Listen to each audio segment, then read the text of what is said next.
23rd was the first Wednesday night race card of the 2025 meet at Rideau Carleton Raceway. With a 10-race card, half trotters, half pacers, it was bound to set up for some exciting stretch duels. Alexander looking good on the front end. Gold Dealer inching closer on the inside as Hal Mac Glider backs down on the outside. They're charging for home now. D.A. Alexander confronted by Gold Dealer on the outside, and Flash Me Some Green flashing up the inside late. It's a tight battle here, and Gold Dealer appears to get it over Flash Me Some Green. D.A. Alexander third, I believe, 2:01 and 4. Number one, Gold Dealer, a 3-year-old bay filly by Wheelin' and Dealin' out of Risk Seeker, owned by Wade and Philippe Toussaint, Cardinal, Ontario. Bred by Cynthia Graham and William Wolfrey of Warkworth, Ontario. Trained and driven to victory by Mike Armstrong in her third career start. That's a maiden win and record of 2:01 and 4 for Gold Dealer. Congratulations.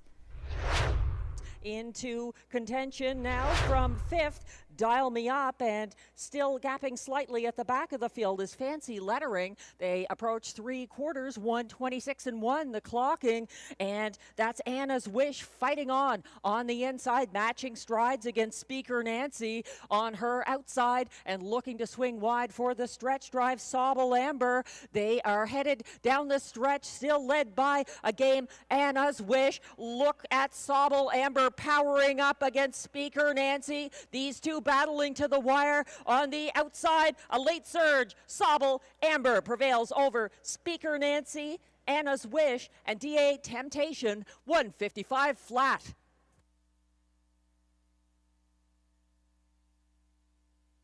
It's the first win of the season in her third 2025 start. Sobble Amber. Congratulations.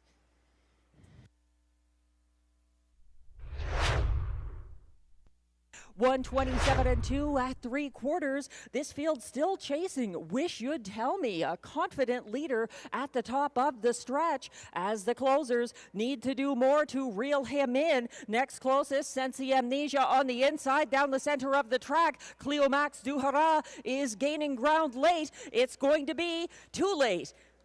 Wish You'd Tell Me gets the victory. Cleomax Duhara, Sensi Amnesia battling for place. 1:57 and 3.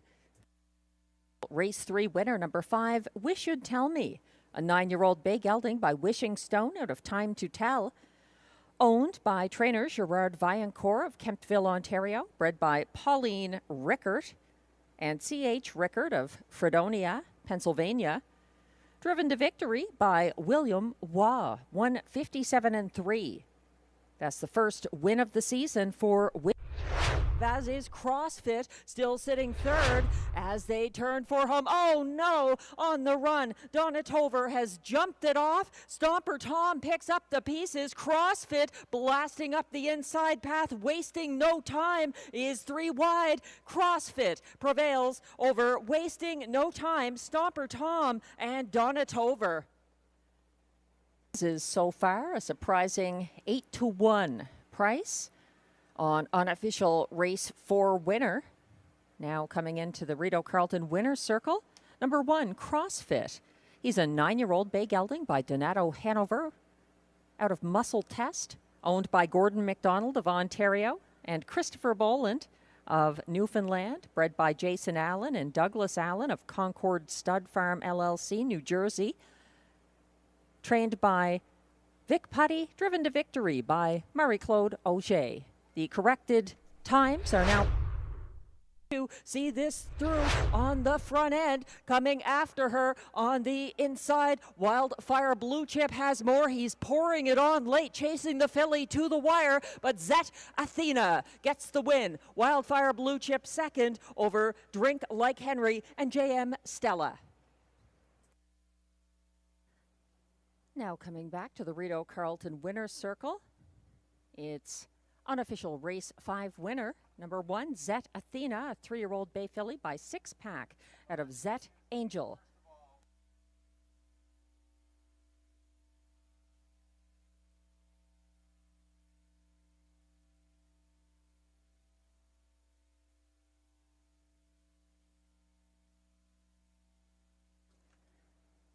Congratulations to Zet Athena. They headed past 3/4 in 128 flat. The mare still doing good things on the front end. The turning point turning for home. Here comes La Barbe, though. He's stepped out to challenge again. Those two who are fighting it out down the lane. It's going to be the turning point. Leading by about 3 at the wire over La Barbe, Silverado, and Officer Jones, 1:56 and 2. It's the second driving win of the night for Marie-Claude Auger, and the turning point, a winning 6-5 favorite from Post 1, is a 6-year-old brown mare by J.K. Endevenera out of Ty Chris Legacy, owned and trained by Robert Bernicki of Quebec, bred by Lindahl Stable, Indiana, with the Irvin Miller Stable Incorporated of Pennsylvania, and Omer Miller, Illinois. 6-1, and Emmatown Bud still on the front end with the first over challenger Impressive Dude trying to eat into that lead as the stretch looms ahead. Raising Rusty in position to take his shot up the inside. Raising Rusty is coming on and looks to outsprint Emmatown Bud for the upset. It's going to be Raising Rusty over Emmatown Bud, Impressive Dude, and Tyrone Bowtie, 1:54 and 3. The unofficial top 4 finishers are now posted for race 7 at odds of 9-1. Number 1, Raising Rusty, the race winner for driver Melanie Plourde. 7, Emmatown Bud was second, has beaten 4-5 favorite. 4, Impressive Dude was third, ahead of 3, Tyrone Bowtie, fourth. 1-7 for 3, the unofficial top 4 order of finish. And appears to be too good on the front end. DA Cinnamon Crunch giving game chase right to the wire, but Horizon Sealster gets there about 1.5 lengths ahead of DA Cinnamon Crunch. Hot Tub Poppin' Bubbly and Best Girl in Town, 1:53 and 3. Delight out of Hope and Faith, owned by Julia Ferguson, Lloyd Stone, Coral Bailey, and Sean Vino of Ontario.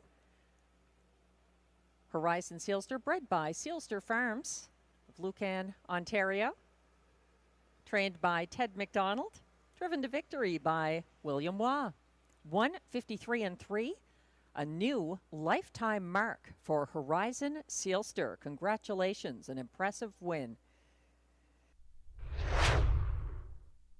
Gagnon putting Beauty is Blind and Pascal Berube to the test here as the stretch looms ahead. Beach Journey drawing on her resources, and Beauty is Blind is fighting back on the inside as well. Here comes Big Cheddar flying late. It's a close one to the wire here. Big Cheddar versus Beach Journey. Big Cheddar gets it, gets the cheese over Beach Journey and Beauty is Blind, 1:56 flat.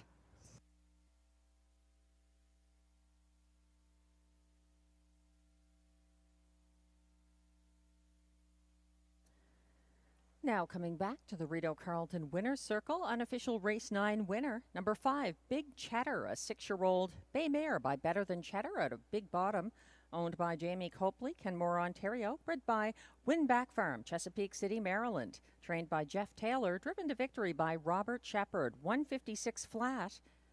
That's her first win in 4 starts this season.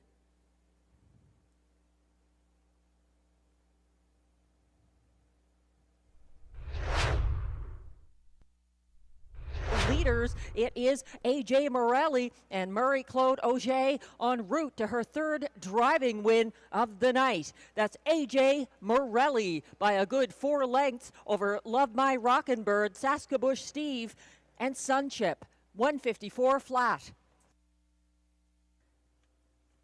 AJ Morelli is a 9-year-old bay gelding by Pet Rock out of Podge's Lady, owned by Francois Morin, Beauceville, Quebec, bred by Sawgrass Farms LLC of Lamont, Illinois, trained by Louis-Philippe Turcotte And that's the third driving win of the night for Marie-Claude Auger. AJ Morelli getting his first parimutuel win of the year in his third start of the season. 154 flat. AJ Morelli, congratulations.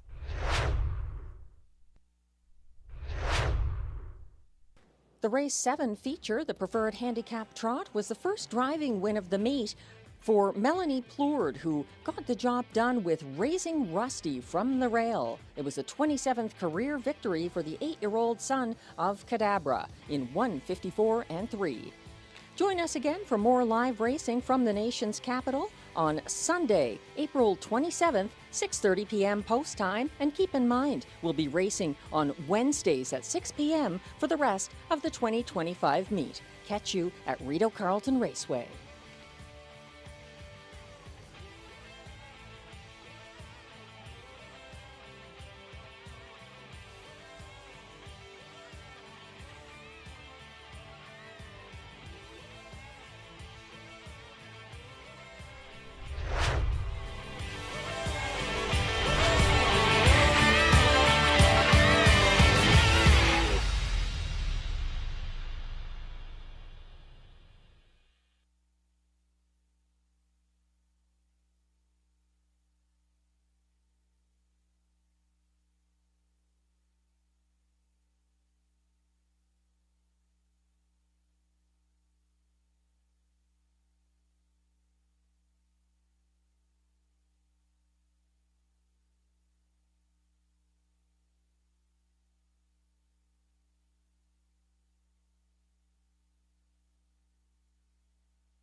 Hello, ladies and gentlemen, and welcome to Rideau Carleton Raceway on this Sunday, April 27th.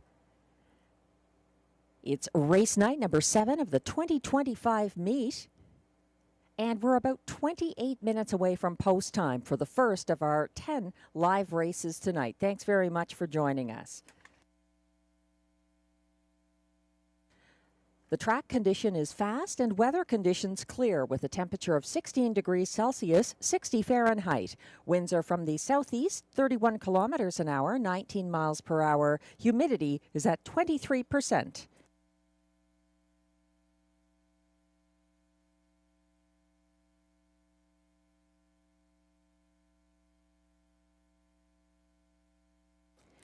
We're going to take a look at the changes now. Just a few changes, and none of them affect races 1 or 2. In race 3, there is an equipment change on the 3, going blind to blinkers in race 3. That's no time at all in race 3, blind to blinkers. No changes in races 4 through 6. Another equipment change in race 7, and it's on the 7, Probert's Legacy, who goes from blinkers to open bridle. No changes in race 8. Another shoeing change in race 9, number 6, getting the shoeing change, going steel to flip-flop in front. That's a 6 in race 9, Better on the Island. No changes in race 10, the last race tonight.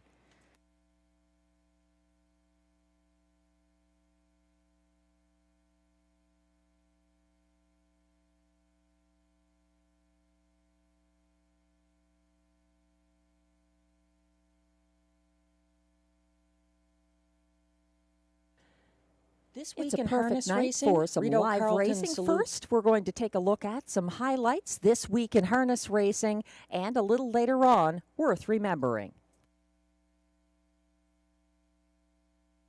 This week in harness racing, Rideau Carleton salutes the great Australian driver Greg Sugars, who sadly passed away in his sleep on Friday night at the age of just 40 years old. Here he is with his champion trotter, Just Believe, who retired in January of this year, winning the 2024 inaugural edition of the TAB Trot at New Zealand's Cambridge Raceway on April 14th, 2024. Mystic Max as they head out to the 1800 metres. They put the showgrounds turn behind them their first occasion, and Call Me the Breeze. Group 1 winner in 2 hemispheres, leads by a length and a quarter. Queen of Light is up on the nickel in the trail, and up on the outside, RC Phoenix, Oscar Bonavina back on the inside. Just Believe wants to be in the party, and the Candyman gets him around the outside. Greg Sugars now to get him out park with the lead up time here, and 43.8 as they're about to trot off the back.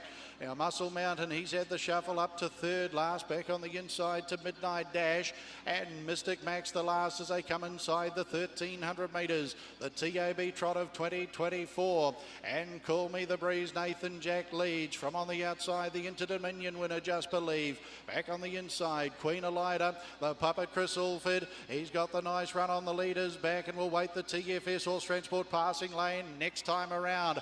Then RC Phoenix with the opening quarter and a sedate 31.2 as they get down to the Judge Bell, and 1 to go. Oscar Bonavina, he's 3 back on the inside of the Big M. Muscle Mountain, he's 3 pairs back on the outside in the last pair. Midnight Dash on the inside of Mystic Max as they get around the showgrounds turn, their final occasion. They're on their homeward lap in the TAB Trot, the inaugural running.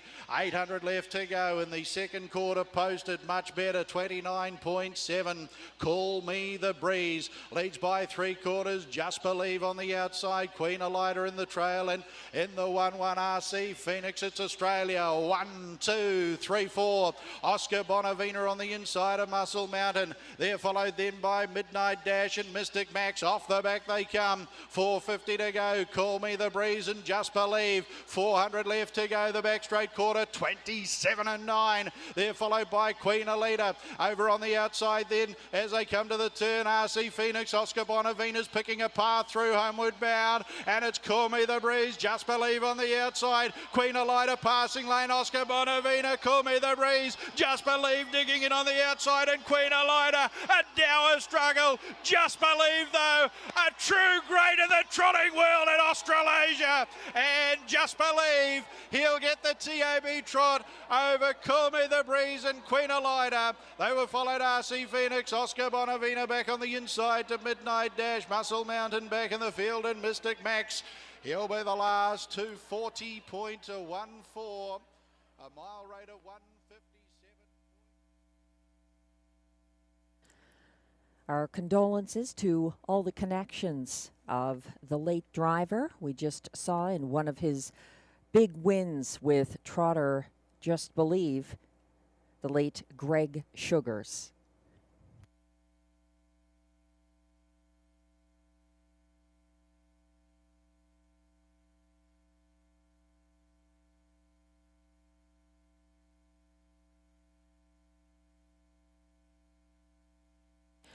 We're about 22 minutes away from post time for race 1. At 5 o'clock, we had 3 qualifiers that I'll mention just after a little bit of handicapping discussion for upcoming race 1. Glenn Pearson and myself both landing on number 3, Skylar, as the likely winner in our estimation. He's 2-1 right now. He was an 11-1 winner on April 28th, 2024 at this track with his typical last to first stretch drive. So we're counting on Skylar again. Glenn is going to number 5 for the place spot in race 1. And that's sports activator for Mike Armstrong and Ryan Guy. I'm using the 2, Monty's Gone Marble, for John McMillan and Pascal Berube in the place spot. That's the horse that Glenn has 3rd in his ticket. I'm looking to Beef and Cheddar for Wayne Catherwood and Rob Shepard in the show spot. And then both Glenn and myself like number 1, Time to Dancing, in his seasonal pursuit of a first win. He's got the rail here for Stefan Pouliot and some back class to him. Winless so far this season. He could surprise. He's 13-1 right now, and I wouldn't leave him out of any exotics here. So Glenn going 3-5-2-1. I'm thinking 3-2-4-1 in race 1, which features exactor, triactor, superfecta, and early daily double wagering.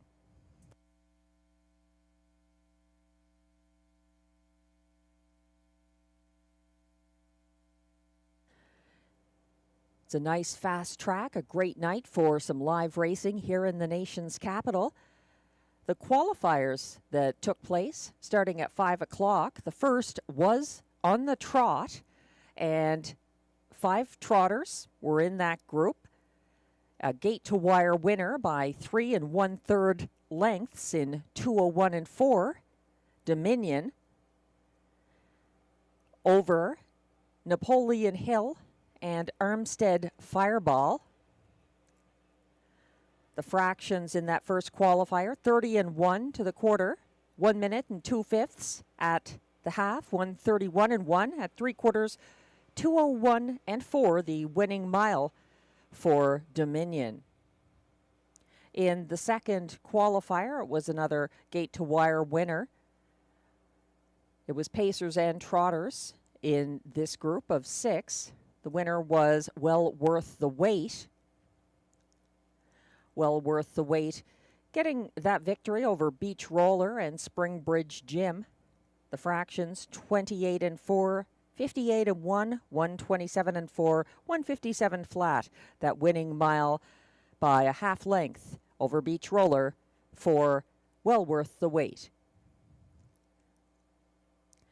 In the third and last of the qualifiers, it was Duke Le Victoire who went gate to wire, winning by 9 1/4 lengths over Rose Run Why Not and Muscle du Hara.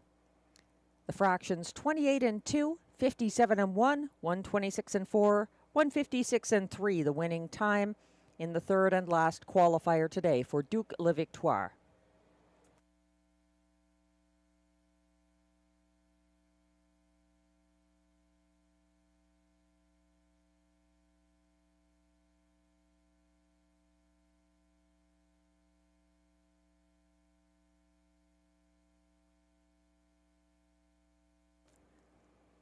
18 minutes away from race 1. And for those of you just tuning in who may not have realized we were racing our first Wednesday card of the meet on April 23rd, we actually have carryovers coming from Wednesday into race 6 of tonight's card. There is a pick 5 carryover, races 6 through 10, $884.35. In race 6, there is also a super high 5 carryover of $2,092.60. So pay close attention to upcoming race 6 for both carryovers. The pick 5, where you pick 5 winners in a row, and the high 5, where you pick the top 5 finishers in that single race, race 6.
The 2025 Kentucky Derby is coming up on Saturday, May 3rd.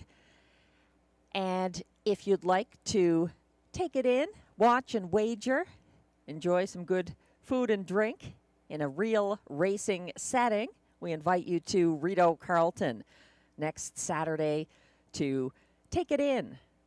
The Kentucky Derby 2025 right here at Rideau Carleton. And if you stick around, Tammy Forgey's on-track, free-to-play handicapping contest is held in the Trackside Simulcast Lounge every Saturday evening.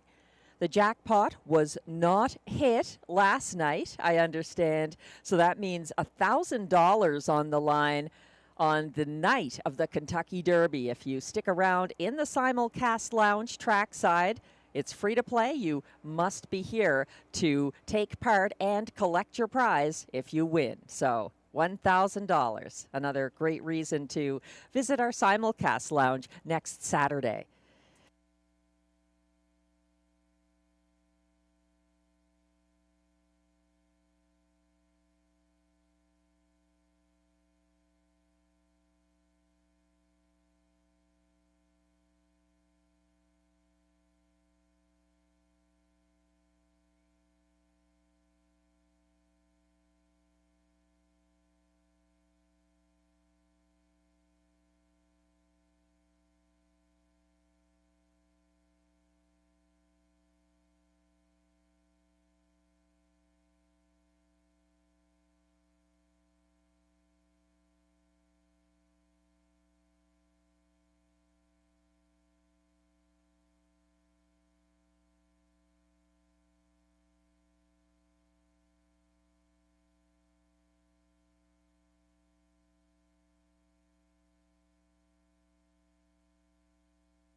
We're about 10 minutes away from post time for the first of 10 live races tonight at Rideau Carleton Raceway. Thanks again to everyone joining us tonight.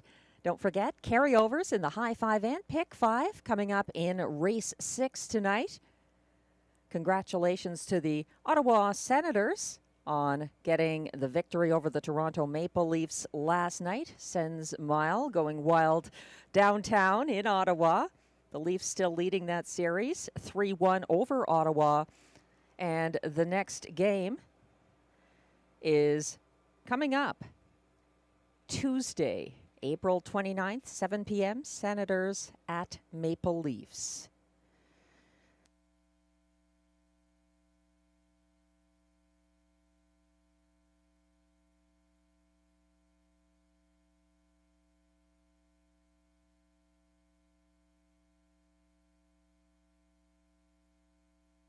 In the meantime, Worth Remembering is coming up shortly.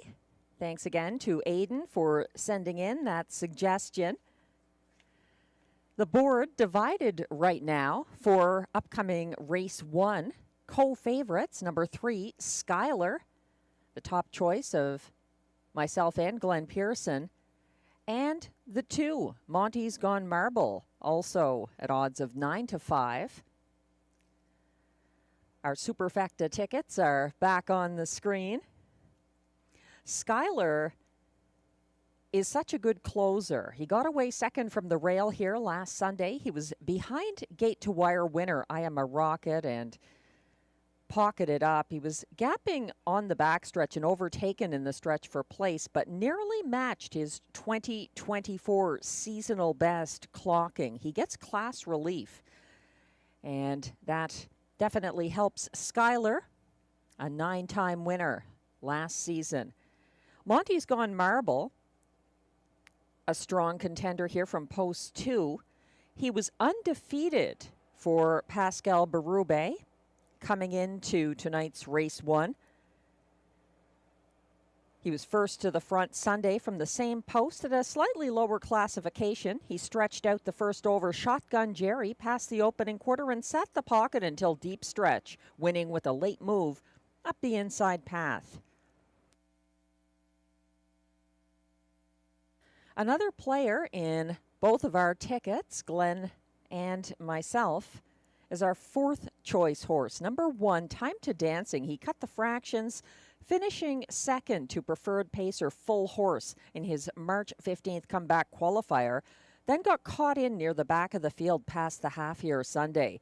His first win last year was on the front end at a lower non-winner of $400 per start classification on May 23rd. He's been dangerous on the class drop in the past. That's the one, Time to Dancing.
freaking night of my life, and wherever it takes me, I'm down for the ride. Baby, don't you know I'm good? Yeah, I'm feeling alright. 'Cause I'm good, yeah, I'm feeling alright. Baby, I'ma have the best freaking night of my life, and wherever it takes me, I'm down for the ride. Baby, don't you know I'm good? Yeah, I'm feeling alright.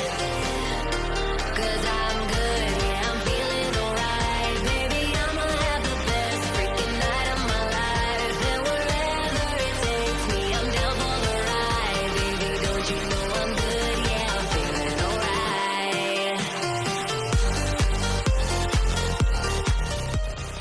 On this week's Worth Remembering, we go back to December 28th, 2007, when Blissful Riddle was a long shot winner for Darrell Colville and trainer Wayne Catherwood against Philly and Mare Pacers, 5 years old and younger, rewarding her backers with a $59.50 mutual. Alongside, that is Hamlin Albert. From the extreme outside, there's Trois Diamant. Getting a good look at it from the rail is Pearl Noir, who's now up into fourth. Fifth on the outside, Diatomic Diva. It's back there to Kay Bueno, and the final two are Blissful Riddle and Ms. Ballard. Field makes their way out to the opening quarter. They get to the opening quarter, put it up in a time of 28-1. The leader is the favorite, Trois Diamant, back there in the pocket. DG's Marie May. It's back there in third to Pearl Noir, fourth at the rail to Hamlin Albert. Now coming up first over, that's Diatomic Diva. Trying to catch that cover is Ms. Ballard as they go by 3/8 completion. Third over into the flow is Blissful Riddle. Shuffled back is Kay Bueno. Behind Diatomic Diva as they go out to the Budweiser Bend and the opening half. Getting to the half, the race leader is still Trois Diamant. The half put up in 1 minute flat. Now Trois Diamant being met on the outside there by Diatomic Diva. Diatomic Diva sticks the neck out in front of Trois Diamant. Back at the cones there is DG's Marie May looking for racing room. Second over trip for Pearl Noir, now going 3 wide to the outside. There goes Ms. Ballard, and shuffled all the way back is Hamlin Albert with nowhere to go. Right alongside Hamlin Albert is Kay Bueno. Very busy field to 3/4, 131-1. And the new leader at the 3/4, Blissful Riddle, takes right over. Blissful Riddle is on top by about 4 lengths. That's Kay Bueno on the extreme outside, beginning to edge out there and try and get lesser shares, because this one is a done deal. Blissful Riddle is going to cruise home to victory for Darrell Colville. Blissful Riddle getting up there for the place. Kay Bueno, the show goes to Ms. Ballard. Blissful Riddle in 2:02 flat.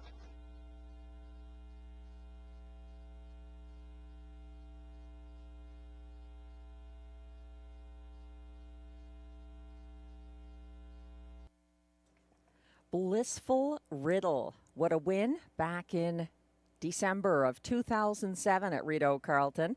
And Wayne Catherwood has been training since 1998 on and off for 16 years. He's getting ever closer to his 50th career training win. He's at 42 now from 514 training starts. So good luck ongoing to Wayne Catherwood. He's the trainer of number 4 Beef and Cheddar in upcoming race 1.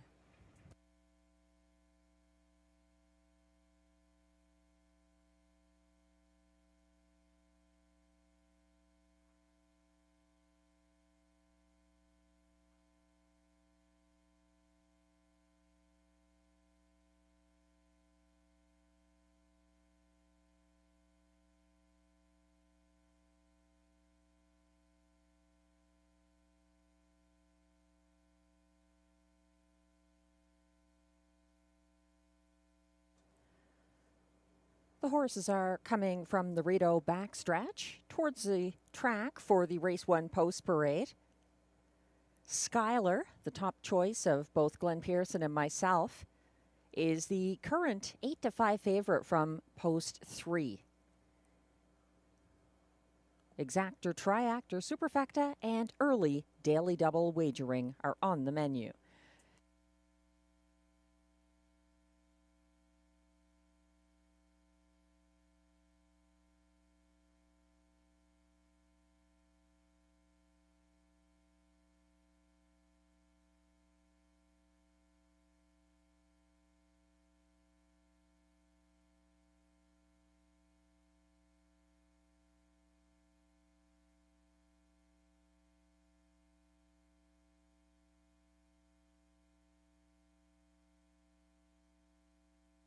Welcome back to the racing fans. Great to see you trackside, enjoying the picnic tables and great views of the horses and racing here at Rideau Carleton.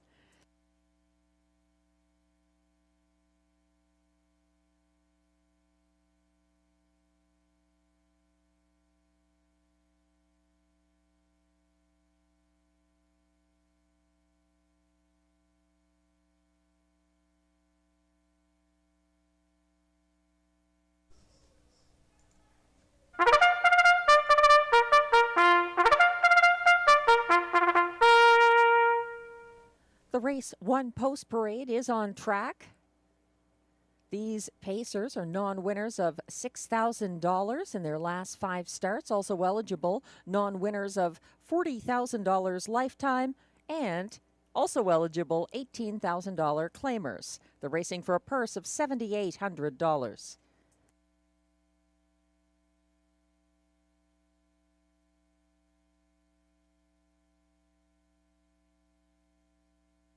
One is Time to Dancing, owned by a numbered Quebec corporation of Gloucester, Ontario, trained and driven by Stéphane Pouliot. 2 is Monty's Gone Marble, owned by Jeff and April Murphy of Iroquois, Ontario, trained by John McMillan, driven by Pascal Berube. 3 is Skylar, owned by Limco Incorporated, Chateauguay, Quebec, trained by Vic Putty, driven by William Waugh.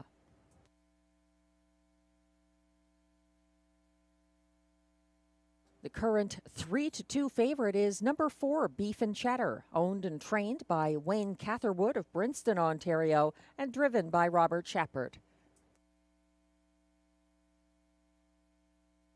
And completing this small but talented field of 5 is the 5 Sports Activator, owned by Lee Cullen of Ottawa with Lloyd Howley of Cars, Ontario, trained by Mike Armstrong, driven by Ryan Guy. That's your field for Race 1, Exactor, Triactor, Superfecta, and Early Daily Double Wagering. No changes in Races 1 or 2.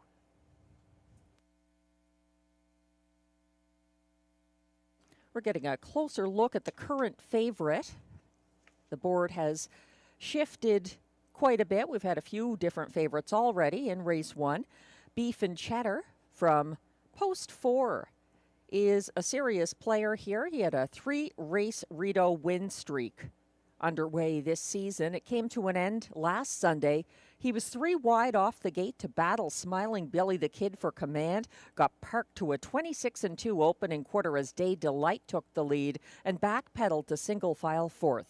He was caught inside of first over Purely Wicked along the backstretch, boxed in on the final turn, and lacked a late kick, closing into traffic down the stretch. Slightly up in class, but again, that 3-race win streak out of 4 starts this season. A very good record so far for Beef and Cheddar.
There's still time to wager on race 1.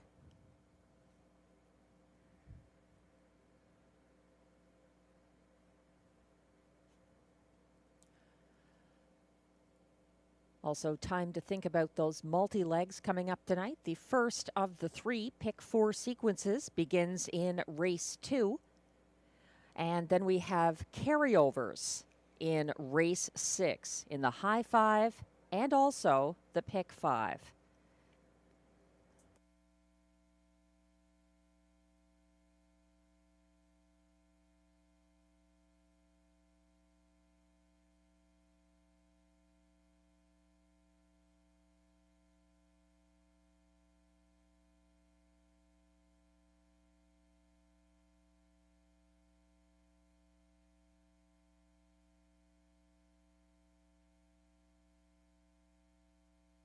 The starter has called the field for race 1.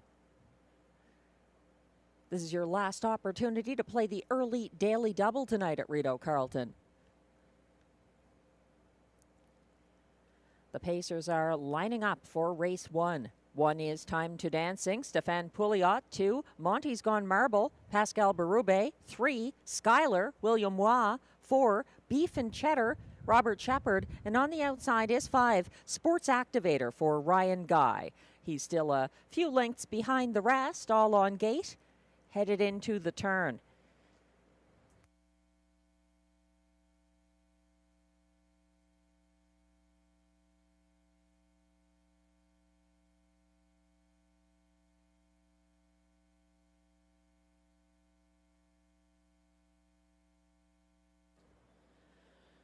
The Pacers are lined up on the backstretch, approaching the start.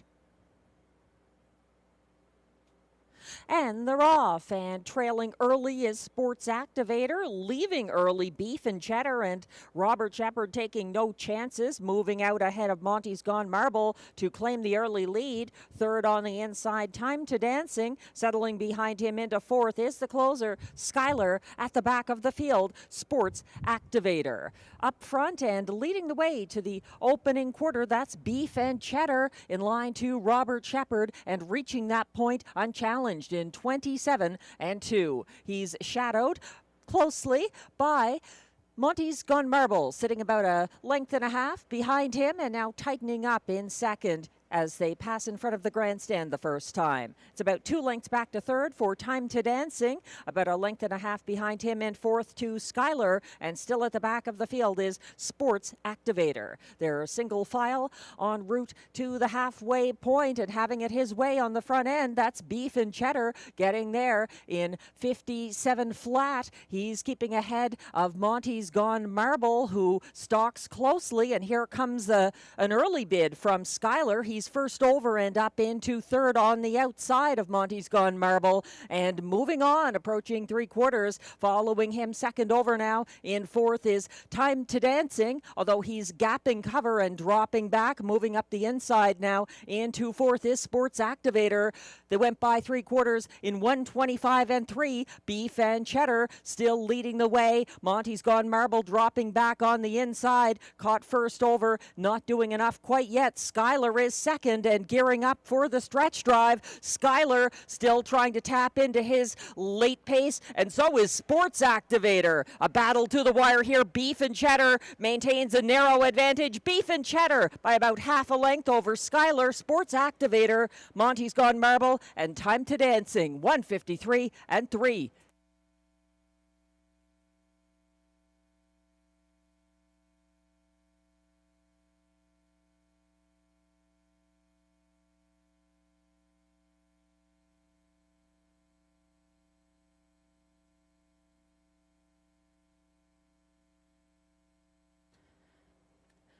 Beef and Cheddar, a front-end victory.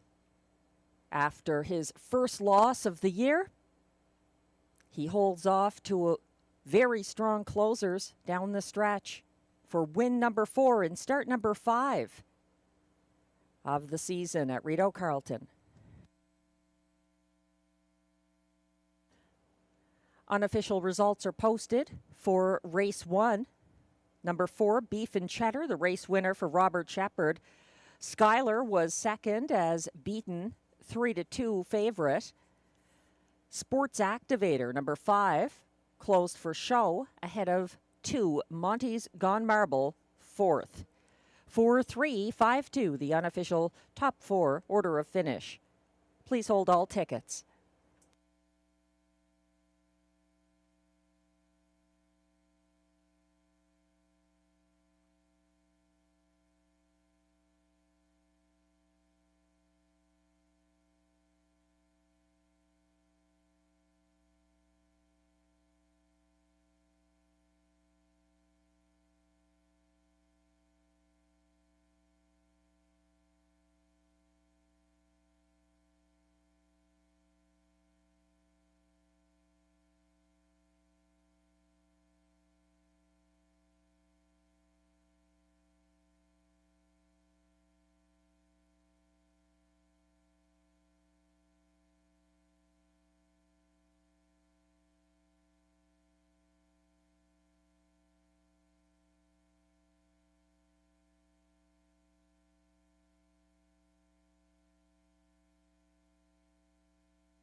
Now returning to the Rideau Carleton Winner's Circle, its unofficial Race 1 winner, number 4, Beef and Cheddar, a 7-year-old brown gelding by Better Than Cheddar out of Opinionated.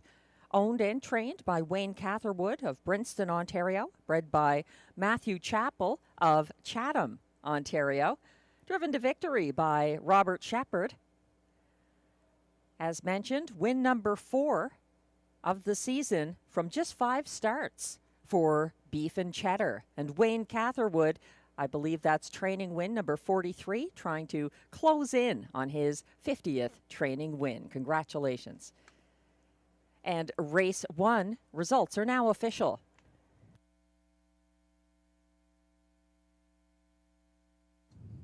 Prices are posted for Race 1. Number 4, Beef and Cheddar, pays $5.40 to win. The $2 4-3 exactor returns $15.40. It's $25.95 for the $1 4-3-5 triactor ticket, and the $1 superfecta 4-3-5-2 combination pays $53.05.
The Race 1 rundown is now on your screens. Number 1, Time to Dancing, finished 5th. 2, Monty's Gone Marble was fourth. 3-2 favorite number 3, Skylar, was second. 4, Beef and Cheddar, was the 8-5 race winner for Robert Shepard. And 5, Sports Activator, finished third. From the top down, your program should read 5-4-2-1-3. The fractions were 27 and 2 to the quarter, 57 flat at the half, 125 and 3 at 3/4, 153 and 3. The winning mile for Beef and Cheddar.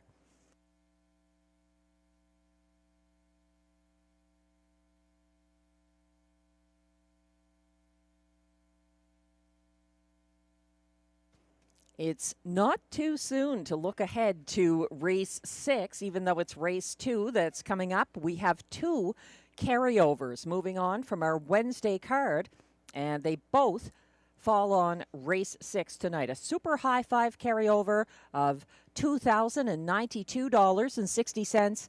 Also, the pick 5 begins in race 6, and that has an $884.35 carryover. So you might want to look ahead and map out your pick 5 and high 5 tickets. They both have a 20-cent base wager, and they're both found in race 6.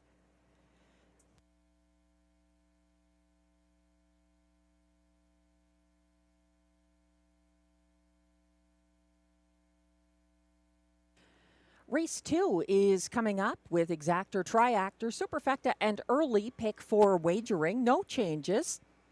I've looked at this race in depth. I've worked out a 20-cent pick 4 ticket costing $9.60. Going with just 2 of them here and playing against the favorite, number 6, Arson Sealster. Bad Apple has been excellent so far this meet. He's got the rail for Pascal Berube and Benoit Hébert this race. Also the 4, Aquinas Hanover for Claude Cadieux after a strong qualifier April 19th. Might be very good coming off the bench. In race 3, Love My Rockin' Bird moves from the back tier to the front. And if he gets a front-end trip, he could be tough to catch. But my spot play is in there, too. The 3, No Time at All for Yves Tessier and Pascal Berube. In race 4, going 3 deep with Light the Torch, I Am a Rocket, and early action in the preferred handicap pace. No light speed this week. And in race 5, going with 4 horses, Big Pete Style, the 2. Also the 8, 88 Fingers... Better Hold On Tight, that is. Then the 4, Officer Jones, and the 3, On the Road to Texas. That's a field of 9 in race 5. So you may want to use a number of horses that race. It's one of the more challenging ones on this card. The race 2 pacers are now coming on track for the post parade.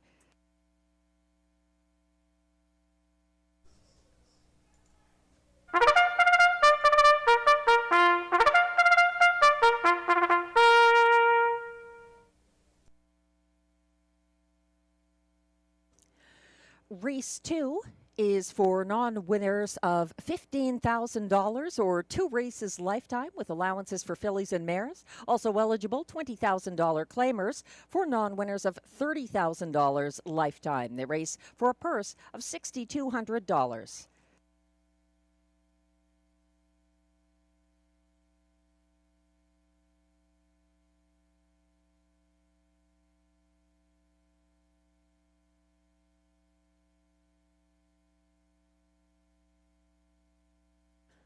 Leading the post parade, number 1, Bad Apple, owned by Leah Rose Laverne of Papineauville, Quebec, trained by Benoit Hébert, driven by Pascal Berube.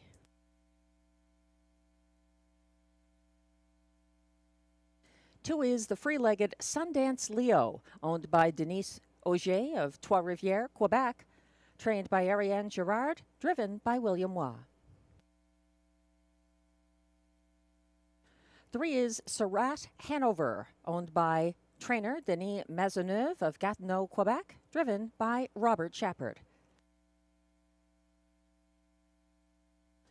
4 is Aquinas Hanover, owned by Jess Dion, J.Y. Blais Incorporated of Montreal, Quebec, trained and driven by Claude Cadieux.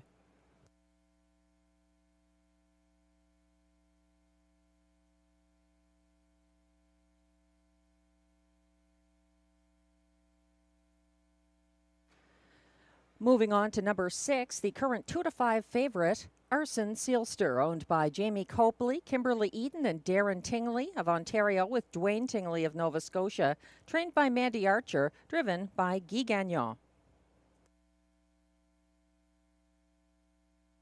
Here's the 5, Hot Tub Pop and Bubbly, owned by Keith Castle of Smiths Falls, Ontario, trained by Macy Castle, and driven by Ryan Guy.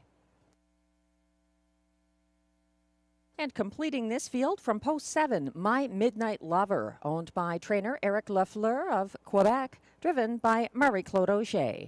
That's your field of 7 for upcoming race 2, exactor, triactor, superfecta, and pick 4 wagering. There were no changes in race 2.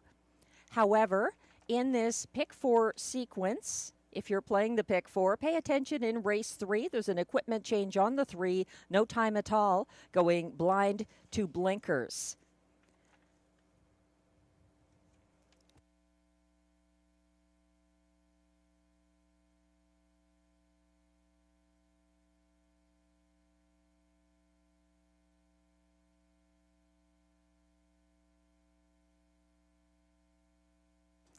We're zooming in on Arson Sealster, the current favorite, odds of 3-5. A lot of forgiveness for his miscues late in the mile on April 20th. He was a beaten favorite that race. Not sure if he saw a shadow or something, but on the final turn he did go off stride and ended up 5th placed 6th for the miscue. Arson Sealster, otherwise, a very good record this season. A couple of victories. One for Guy Gagnon, back in the bike here, and one for Robert Shepard, April 6th and 13th.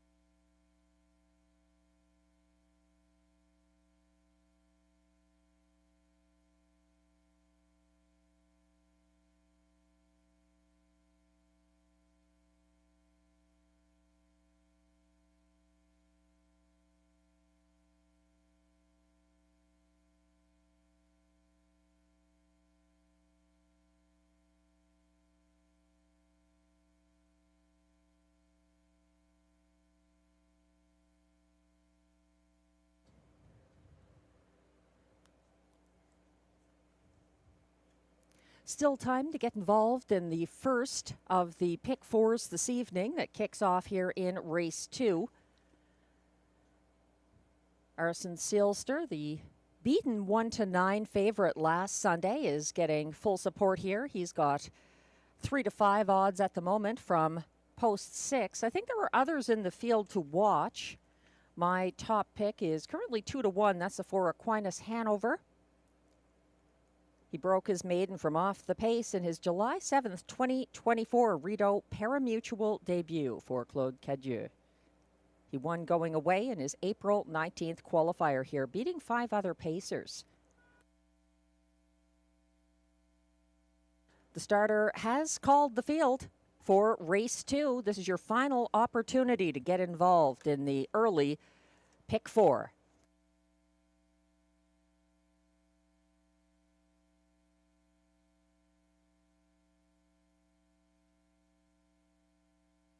The pacers are lining up, led by 1 Bad Apple inside for Pascal Berube, 2 Sundance Leo, William Waugh, 3 Surratt Hanover, Robert Shepard, 4 Aquinas Hanover, Claude Cadieux, 5 Hot Tub Pop and Bubbly, Ryan Guy, 6 Arson Sealster, Guy Gagnon, and on the outside 7, My Midnight Lover, Marie-Claude Auger. They're on the turn and all lined up.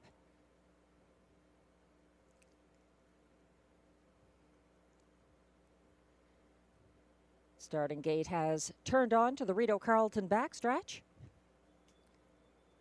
Rapidly approaching the start of race 2 and the early Pick 4. And they're off and pacing. Bad Apple showing some speed from the inside and down the center of the track. Hot Tub Poppin' Bubbly and Ryan Guy making an eye-popping move. They're caught first over now in second outside of leader Bad Apple and now settle into the pocket behind him. Following from third, that's Sundance Leo. Then it's further back to fourth for the favorite Arson Sealster. Back behind him in fifth, Surratt Hanover as they head past that opening quarter. 28-1 the clocking. They're in single file procession and following Bad Apple and Pascal Berube. Close up in the pocket second. Hot Tub Poppin' Bubbly about a length and a quarter back to Sundance Leo third. Then it's Arson Sealster patiently in fourth. Stepping out now to come first over. And following that cover, second over from fifth is Robert Shepard with Surratt Hanover as they now reach the halfway point. 58-3 the clocking there. 30-2 breather for Bad Apple. Hot Tub Poppin' Bubbly breathing down his neck from second. Here comes the expected brush from Arson Sealster, moving first over into second on the outside. Following his cover into fourth is the 35-1 shot. Surratt Hanover out there second over, shuffled back on the inside. Dropping back in fifth is Sundance Leo, gearing up from third over from the back of the field. Aquinas Hanover 3 wide on the final turn. My Midnight Lover won 27-1 at 3/4. Arson Sealster on fire down the stretch, and he is going to be tough to catch here. Still in pursuit. That's Surratt Hanover down the center of the track. Widest. That's a big move here from Hot Tub Poppin' Bubbly in a battle to the wire. It's tight for place, but no question about the winner. Arson Sealster and Guy Gagnon 155-3. Place is between Surratt Hanover and Hot Tub Poppin' Bubbly.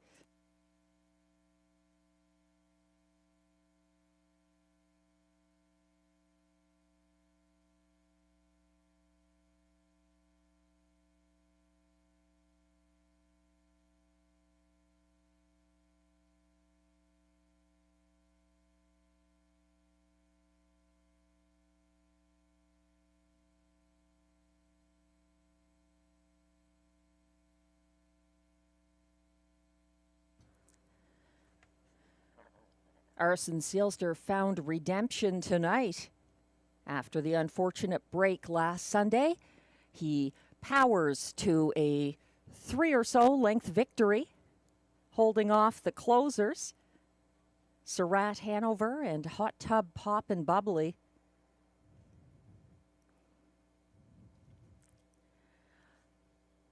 The unofficial top 4 order of finish is now posted for race 2. The 1-2 favorite, number 6, Arson Sealster, the race winner for Guy Gagnon.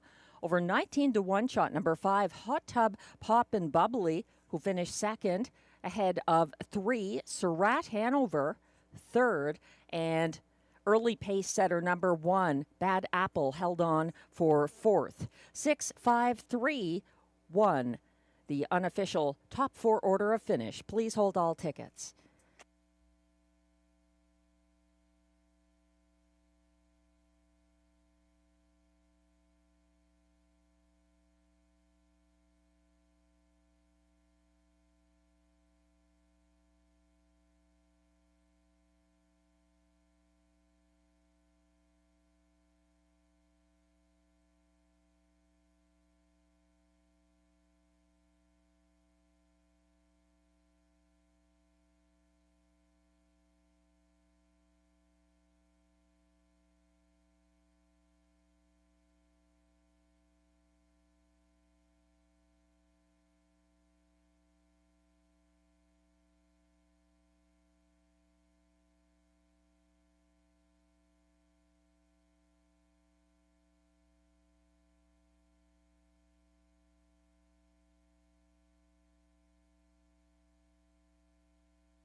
Now returning to the Rideau Carleton Winners Enclosure, unofficial Race 2 winner, Number 6, Arson Sealster, a 3-year-old bay gelding by Sports Writer out of Azure Sealster, owned by Jamie Copley, Kimberly Eaton, and Darren Tingley of Ontario, with Dwayne Tingley of Nova Scotia.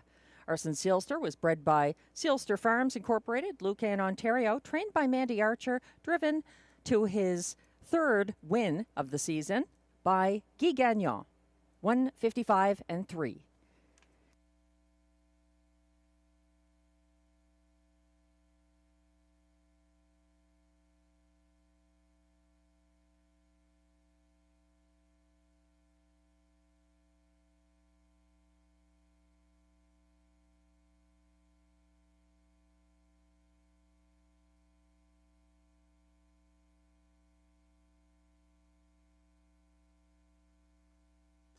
And race 2 results are now official. Prices are posted for race 2, where number 6, Arson Sealster, returns $3 to win. The $2.65 exactor pays $27.50. It's $16 for the $2 early daily double 4-6 combination.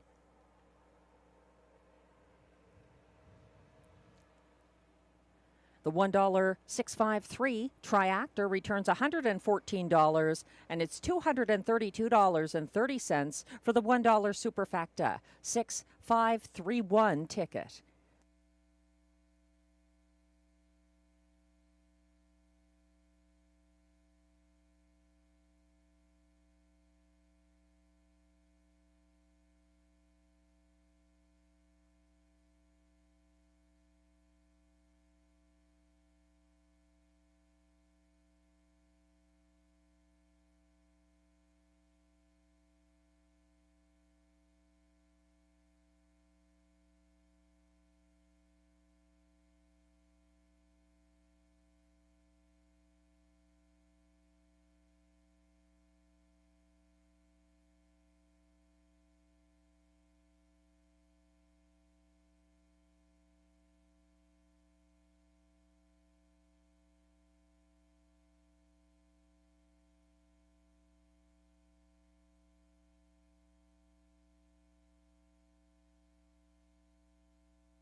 The race 2 rundown is now displayed. Number 1, Bad Apple, finished 4th. 2, Sundance Leo was 7th. 3, Surratt Hanover, 3rd. 4, Aquinas Hanover, 5th. 5, Hot Tub Poppin' Bubbly, 2nd. 1-2 favorite number 6, Arson Sealster, the race winner for Guy Gagnon. And 7, My Midnight Lover, was 6th. From the top down, your program should read 4, 7, 3, 5, 2, 1, 6. The fractions were 28 and 1 to the quarter, 58 and 3 at the half, 127 and 1 at 3/4, 155 and 3 the winning mile for Arson Sealster.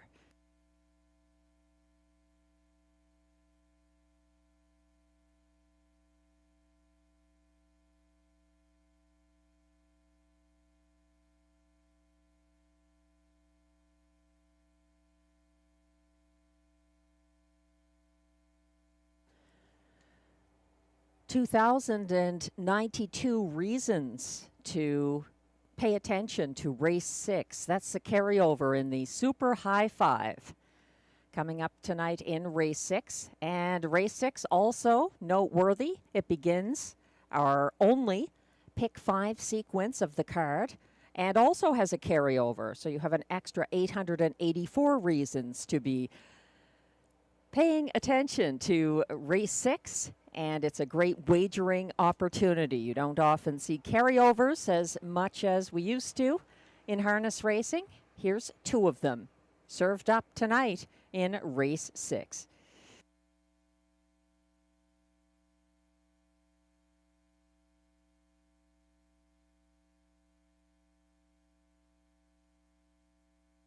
In the meantime, the focus is on upcoming race 3 on the pace.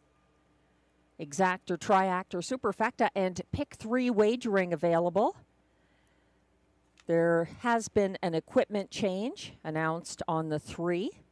No Time at All, the current even money favorite. I'll bring that up again when he's on the track for the post parade. The horses are stepping out now.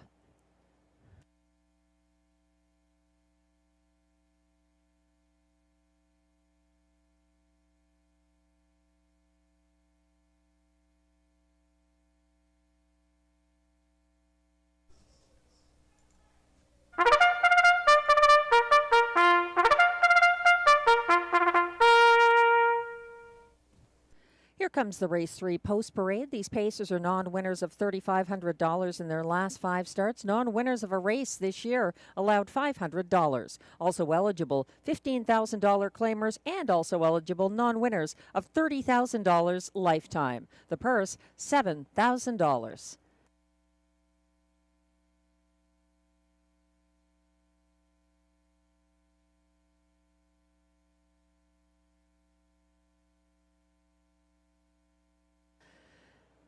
Now on screen, number 1, Love My Rockin' Bird, owned by Limco Incorporated, Chateauguay, Quebec, trained by Vic Putty, driven by William Waugh.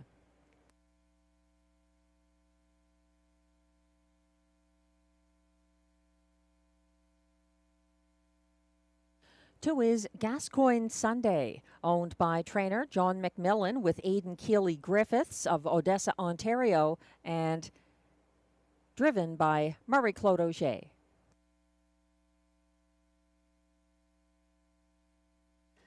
Three is No Time at All, who goes from blind to blinkers tonight.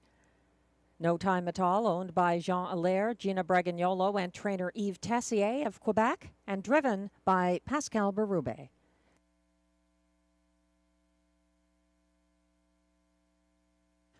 4 is Mickey Makes Some Speed, owned and trained by Marc-André Simoneau of Trois-Rivières, Quebec, driven by Guy Gagnon. 5 is Shotgun Jerry, owned by a numbered Quebec corporation of Gloucester, Ontario, trained and driven by Stéphane Pouliot.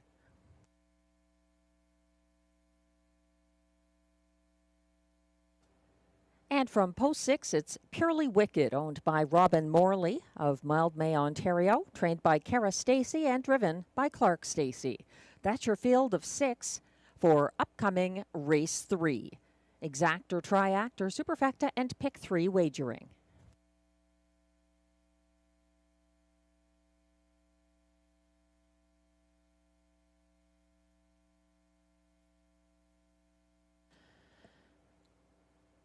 We're getting a closer look at the current even money favorite from post 3, No Time at All.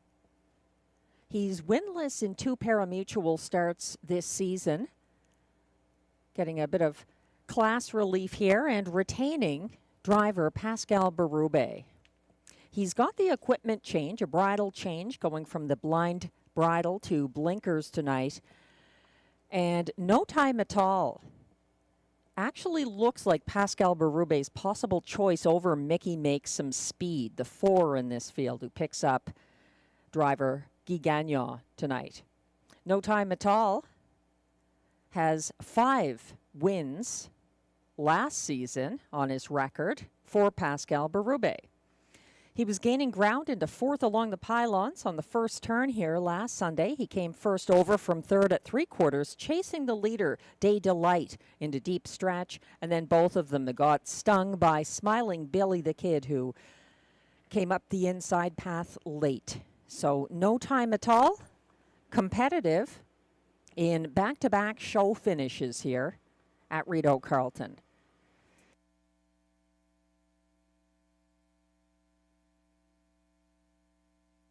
We're taking a look at the track handicapper selections, and Glenn Pearson, a fan of the one, Love My Rockin' Bird from the Vic Putty stable. William Waugh, his regular driver.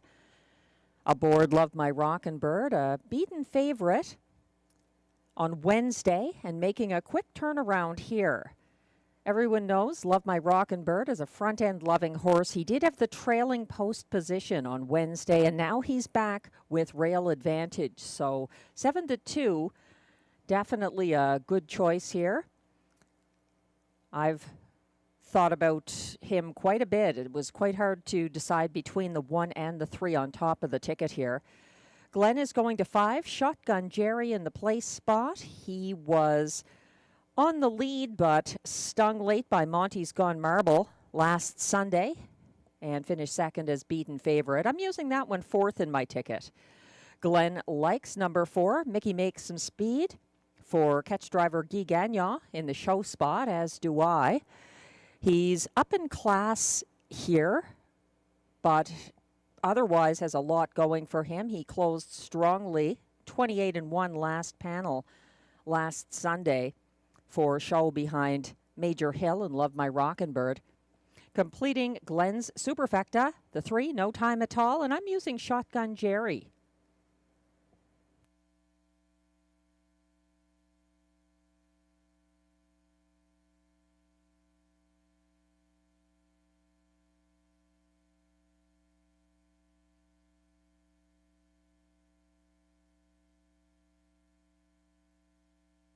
The starter has called the pacers for race 3. They're lining up now. Still time to wager if you hurry. From the inside out there, the 1, Love My Rockin' Bird for William Waugh. 2, Gascoigne Sunday, Marie-Claude Auger. 3, No Time at All, Pascal Berube. 4, Mickey Makes Some Speed, Guy Gagnon. 5, Shotgun Jerry, Stéphane Pouliot. And on the outside, 6, Purely Wicked, Clark Stacey. They're on the turn, Shotgun Jerry and Purely Wicked. The outsiders are gaining ground, moving up into position. Love My Rockin' Bird appears to be timing the gate as they turn on to the backstretch. They're lined up for the start. They're off and pacing. Love My Rockin' Bird is blasting from the inside. Mickey Makes Some Speed is going to mix it up early. Those two matching strides. And then about 3 lengths back, it's Gascoigne Sunday following from 3rd. In 4th, No Time at All along the rail. And following at the back of the field are Shotgun Jerry and Purely Wicked. The early speed duel was settled in favor of Love My Rockin' Bird and William Waugh, who lead past the 26-4 opening quarter, with Mickey Makes Some Speed having backed down to the pocket. Tightening up in 3rd, Gascoigne Sunday, and then in 4th, that is No Time at All. Following him, Shotgun Jerry, 2nd last, and still trailing is Purely Wicked. Single file and led by Love My Rockin' Bird. The field circling towards the halfway point, out and moving. First over from 4th now, that's No Time at All, and stepping out to follow his cover.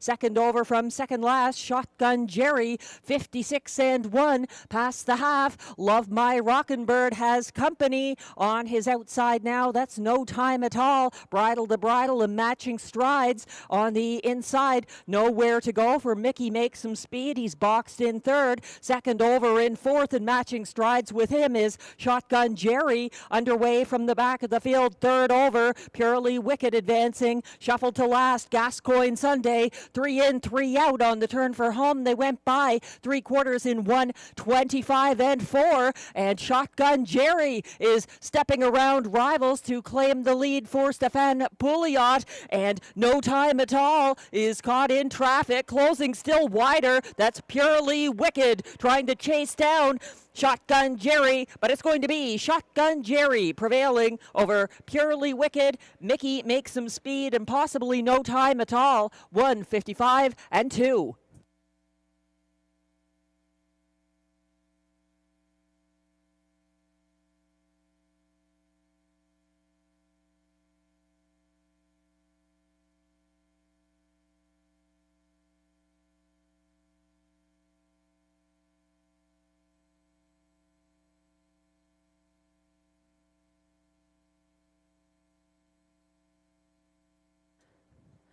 Capitalizing on a conservative trip, Shotgun Jerry was able to outgun early leaders and get his first 2025 victory for Stefan Pouliot.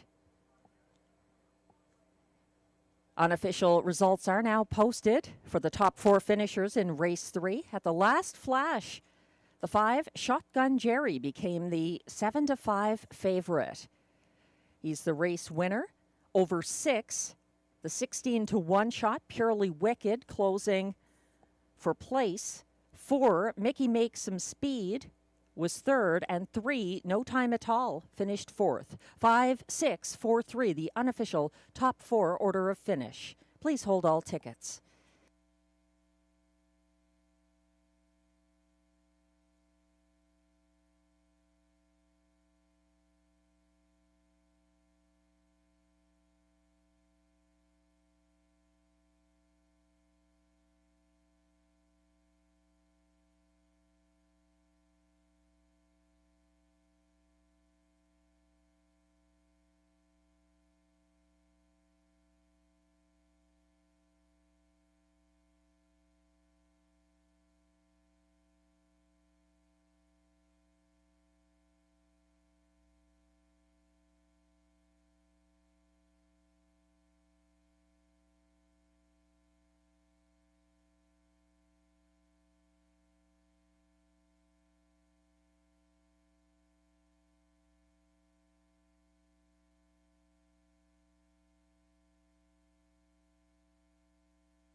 He looked very good scoring down out there, and that earned him 7-5 favorite status, and he vindicated his backers. Unofficial race 3 winner, number 5, Shotgun Jerry, back in the Rideau Carleton winner's circle for the first time this season. He's a 6-year-old brown gelding by Royal Majesty out of Michiko, owned by a numbered Quebec Corporation of Gloucester, Ontario, bred by Winback Farm of Chesapeake City, Maryland. Trained and driven by Stefan Pouliot, 1:55 and 2, a seasonal best in the first seasonal parimutuel win by Shotgun Jerry. Results are now official. Prices are posted for race 3, where the 5 Shotgun Jerry returns $4.80 to win. The $2.56 exactor pays $53.30. $133.65 for the $1.564 triactor, and the $1 superfecta 5643 combination pays $158.60.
The race 3 rundown is now on screen. 1, Love My Rockin' Bird finished 6th.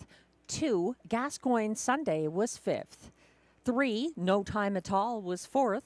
4, Mickey Makes Some Speed finished 3rd. 7 to 5 favorite, number 5, Shotgun Jerry, the race winner for Stéphane Pouliot, and the 6, Purely Wicked, closed for place. 6, 5, 4, 3, 1, 2, the official order of finish in race 3. The fractions were 26 and 4 to the quarter, 56 and 1 at the half, 125 and 4 at 3/4, 155 and 2 the winning mile in Shotgun Jerry's first 2025 victory.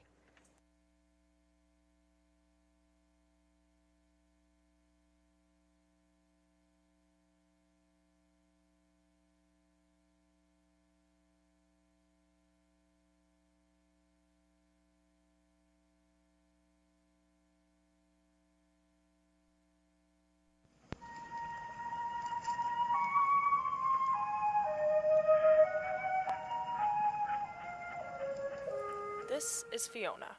She is a member of the Canadian goose species, an avid fan of racing at Rideau Carleton Raceway. Not wishing to miss any of the races, she has nested and laid her eggs in the center of the winner's circle. While she may seem distracted, as she follows the action, she is in fact very protective of her nest of 8 eggs. Please be mindful and respect her space during this delicate period. For more information on the Canadian goose, call the Canadian Wildlife Service, Ottawa.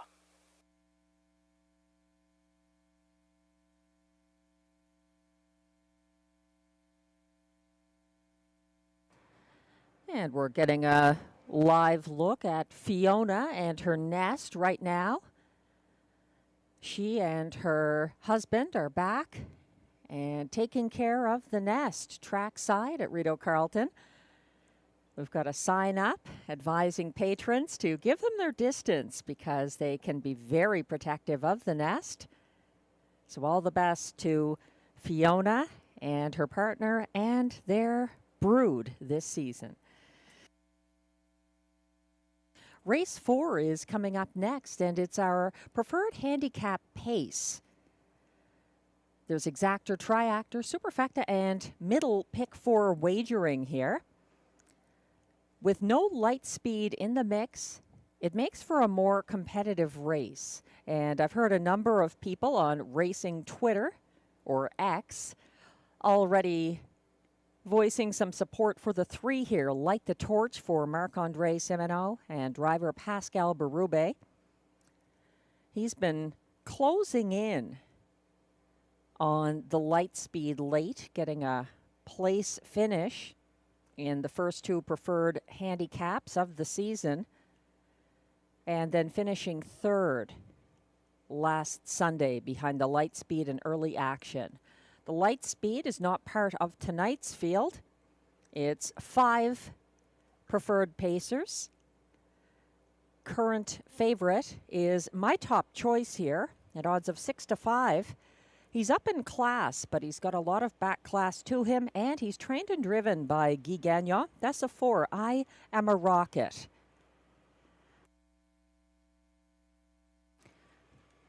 Taking a look at my middle pick 4 ticket. Trying to beat the favorite doesn't always work in your favorite. In your favor. I took myself out in race 2, so it's time to start fresh here in race 4. Going 3 deep, I think the 3 outside horses are the ones with the most experience and results at this level. I'm using I Am a Rocket as my top selection. I think early action has been good. Also Light the Torch, so those 3 a toss-up. In race 5, going with Big Pete Style as well as closer. Better Hold On Tight. Officer Jones with some class relief, and On the Road to Texas racing well. In race 6, going with Gabby Seelster, Amicable Hanover, DJ Cowboy, and also the trailer Whiskey Friday, and then a single in race 7. Should be the 4 Ladyford Dollar. The preferred pacers are coming on track for the race 4 post parade.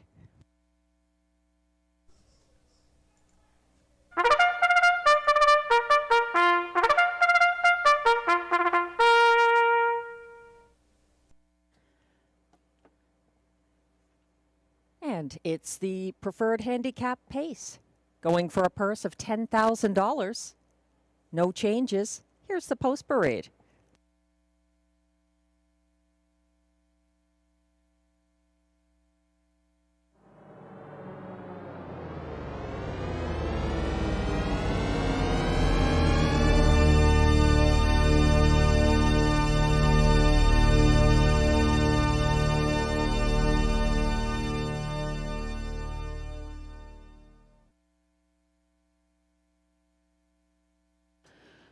One is Stonebridge Hermes, owned, trained, and driven by Jacques Baudouin of Manotick, Ontario.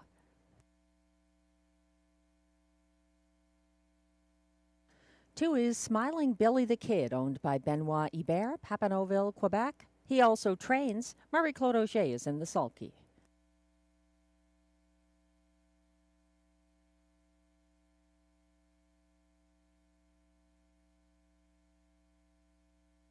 Three is Light the Torch, owned by trainer Marc-André Simoneau of Trois-Rivières, Quebec, along with Jean Fontaine, also of Trois-Rivières. Pascal Berube drives. The current 6-5 favorite is number 4, I Am a Rocket, owned by Louise Ricard of Gatineau, Quebec, trained and driven by Guy Gagnon.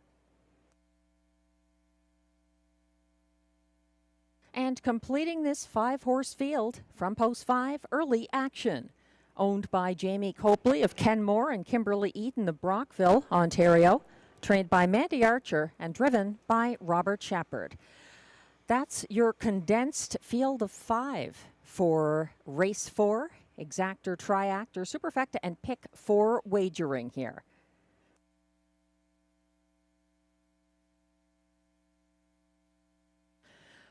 The favorites have been going strong in the last couple of races. Wins for Arson Seelster and then Shotgun Jerry. And the current favorite now is the 4 in race 4, I Am a Rocket, who wired to win Canada's fastest race on a 5/8 mile track so far in 2025. A 152 flat win here last Sunday. I Am a Rocket held off the late charging Logan Behold. And I Am a Rocket was a 3-time 2024 winner of Rideau Preferred Handicaps for Guy Gagnon from inside posts with no light speed in the field. He is up in class here, but he's familiar to anyone who's watched the Preferred at this track in recent years. I Am a Rocket, 6-5 right now. 5 Early Action, 2-1 at the moment. He and Robert Shepard retreated to second last on the first turn last Sunday at this level. They were advancing first over in front of the grandstand, flushing out excess cover approaching the half. Early Action swung widest of all at the top of the stretch, chasing the light speed to the finish and paced an identical field's fastest closing quarter, 28-3. Glenn Pearson, like a number of other horse players who have communicated this on Twitter, is looking to post 3 for Light the Torch. He also came home in 28-3 in Sunday's Preferred pace. He won the latest Rideau Preferred Handicap where he had a similar post position. He's often had outside posts. So the last time he had a post this strong or a post on the inside like this, it worked to his advantage. That was November 24th when he pocketed up behind Flash Cube. Glenn using number 3, Light the Torch, currently the 7-5 favorite on top of his ticket. He's got Early Action for place, then I Am a Rocket for show, and going to Stonebridge Hermes to complete the superfecta. Don't forget, race 4 marks the beginning of the middle pick 4 as well.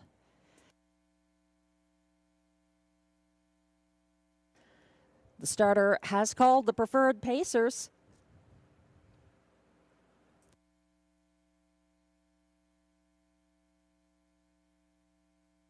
A compact but competitive field of 5 going behind the gate now. 1 is Stonebridge Hermes, Jacques Baudouin. 2, Smiling Billy the Kid, Marie-Claude Auger. 3, Light the Torch, Pascal Berube. 4, I Am a Rocket, Guy Gagnon. And on the outside, 5, Early Action, Robert Shepard. 5 noses on the gate as they head into the turn. Still time to get involved in the middle, pick 4.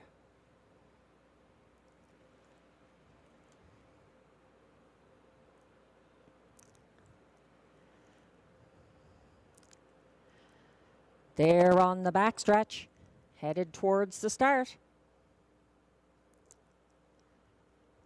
They're off and pacing and leaving like a team. That is Smiling Billy the Kid, and on his outside, I Am a Rocket in hot early pursuit. Between them, that's Light the Torch, and settling fourth along the inside, Stonebridge Hermes. At the back of the field, Early Action. Lots of action up front right now as Light the Torch and Pascal Berube trying to get around Smiling Billy the Kid and Marie-Claude Auger to grab that early lead.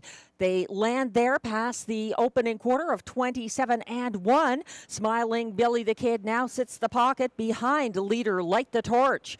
Close up in third is Stonebridge Hermes. Single file fourth, I Am a Rocket, yet to be asked. And all over Guy Gagnon's helmet, that's the nose of Early Action, who still trails but looks to come first over, possibly from the back of the field. He's trying to flush out I Am a Rocket and does so as they went by the half in 56-4. Light the Torch, still stalked by pocket sitting Smiling Billy the Kid, has some company on the outside as I Am a Rocket and Guy Gagnon draw alongside that leader. Light the Torch fighting back, fighting on hard on the outside. I Am a Rocket following from third. That's Smiling Billy the Kid caught in along the cones to his outside in fourth, second over. Early Action gearing up, still trailing. That's Stonebridge Hermes past the three-quarter pole, 124-3, trying to see this through on the front end. Light the Torch, but he's still got company.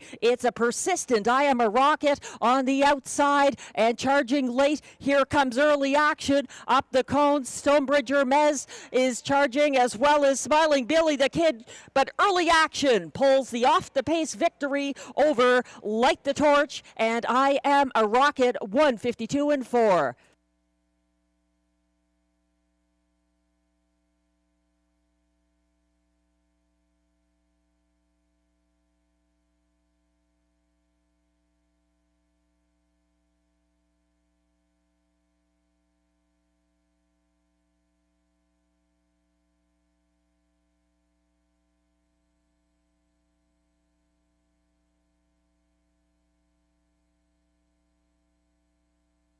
They were all within range for the stretch drive. It was an off-the-pace victory for an overdue Early Action, and Robert Shepard getting his second driving win of the night. The unofficial top 4 now displayed on screen. 5 Early Action, the race winner for Robert Shepard. Beaten even money favorite number 3, Light the Torch, was second, ahead of 4, I Am a Rocket, third, and 2, Smiling Billy the Kid, was fourth. 5-3-4-2, the unofficial top 4 order of finish. Please hold all tickets.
Now returning to the Rideau Carleton Winners Circle. It's unofficial race 4 winner, number 5, Early Action, a 6-year-old bay gelding by Huntsville and a Fashion Katie, owned by Jamie Copley of Kenmore, Ontario, and Kimberly Eden of Brockville, Ontario. Bred by Hanover Shoe Farms of Hanover, Pennsylvania, trained by Mandy Archer, and driven to his first seasonal parimutuel victory by Robert Shepard. Race 4 results are now official.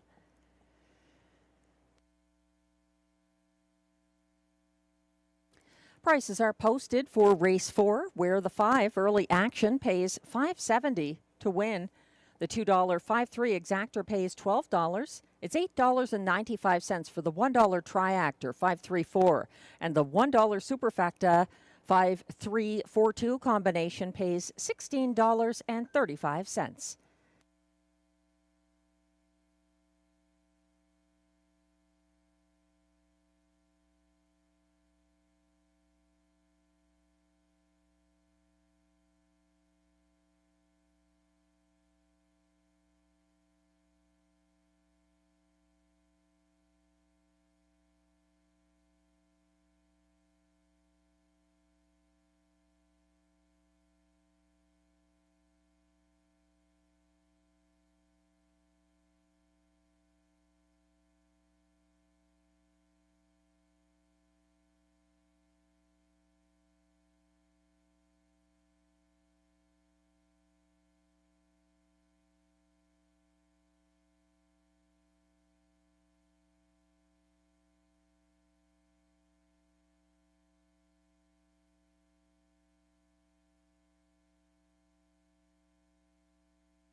The race 4 rundown is now on screen. 1, Stonebridge Hermes was 5th.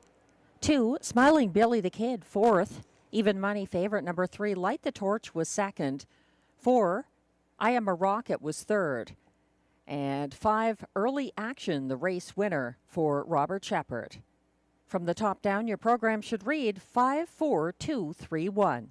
The fractions were 27 and 1 to the quarter, 56 and 4 at the half, 124 and 3 at 3/4, 152 and 4 the winning mile for Early Action.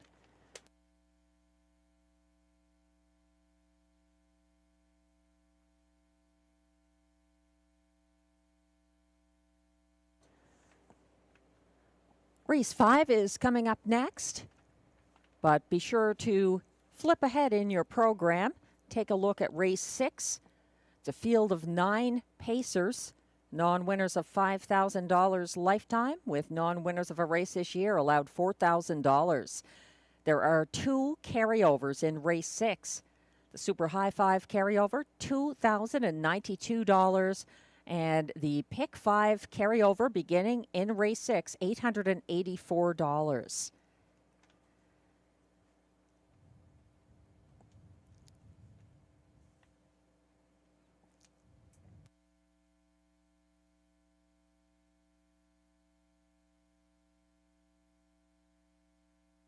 For now, we're taking a look at race 5, and this is a 9-horse field.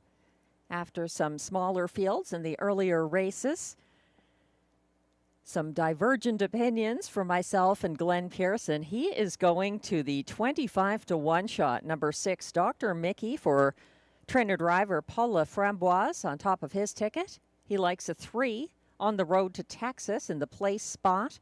Ahead of 1, Always Your Way. Moving back in from post 6 for Clark Stacey and Jamie Johnson.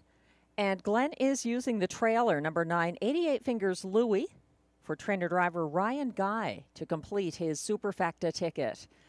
I like the 2 Big Pete Style on top here from Mike Armstrong and Pascal Berube. He gets major post relief and faced interference when he raced here last Sunday.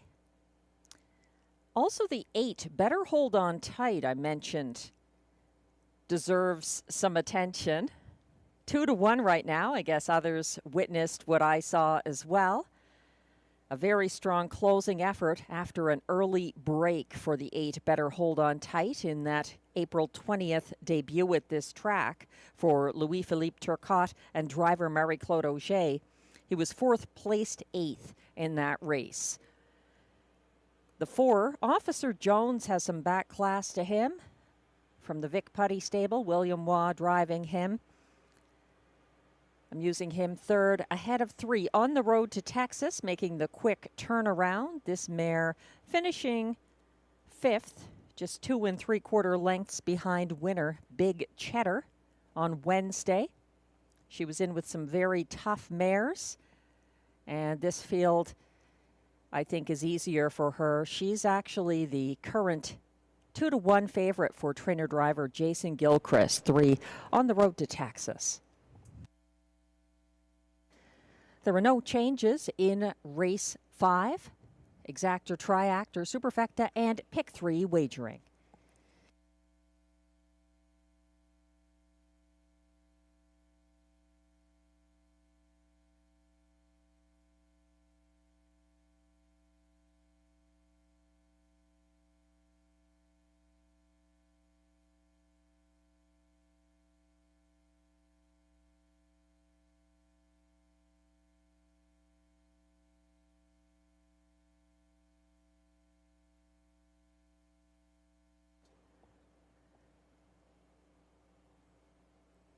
Looking ahead to next week, just to note the Senators round 1 series against the Maple Leafs. Toronto leading 3-1, and the Senators face off again against the Maple Leafs on Tuesday, April 29th, 7 p.m.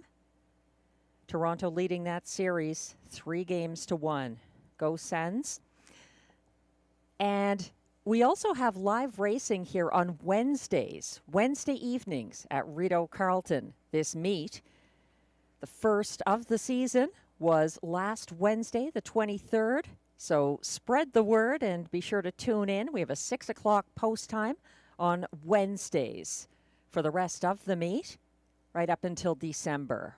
We moved our Thursday 4 p.m. post time from last season to the Wednesday at 6 p.m. Hope you can join us.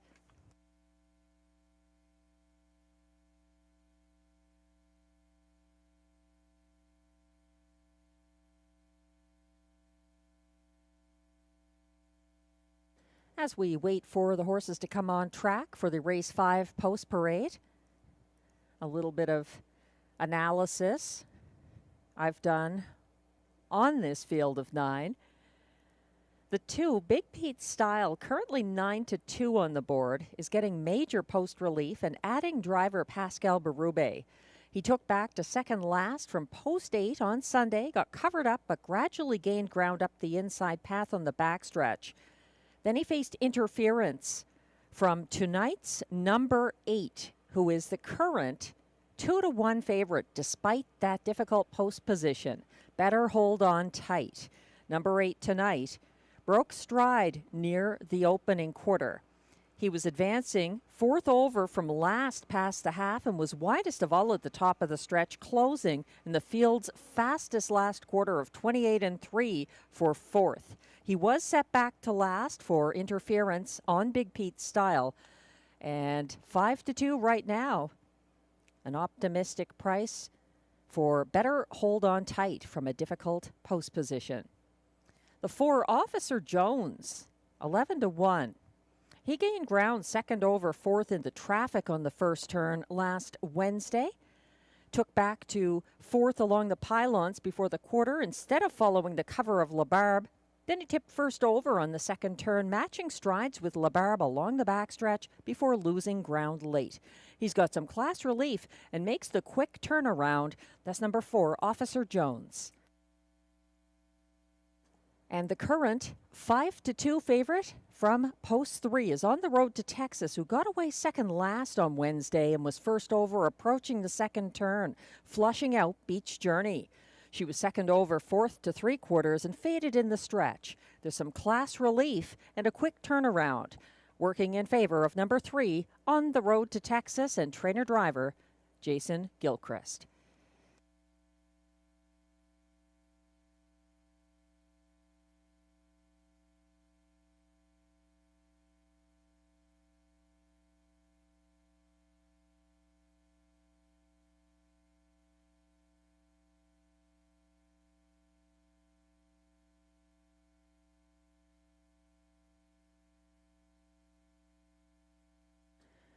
The Pacers are approaching the track now from the backstretch for the Race 5 Post Parade.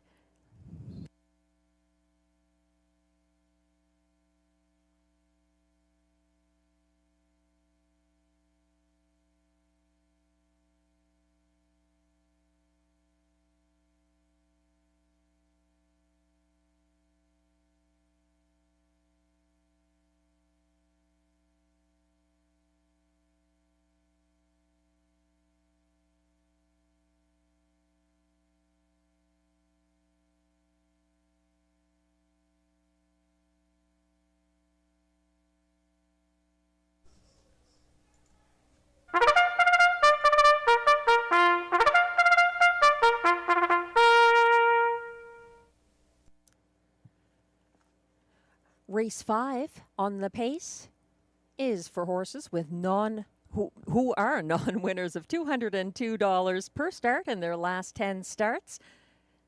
Also eligible, $8,500 claimers for non-winners of $2,000 in their last 5 starts. Non-winners of a race this year allowed $1,000. The purse, $5,200.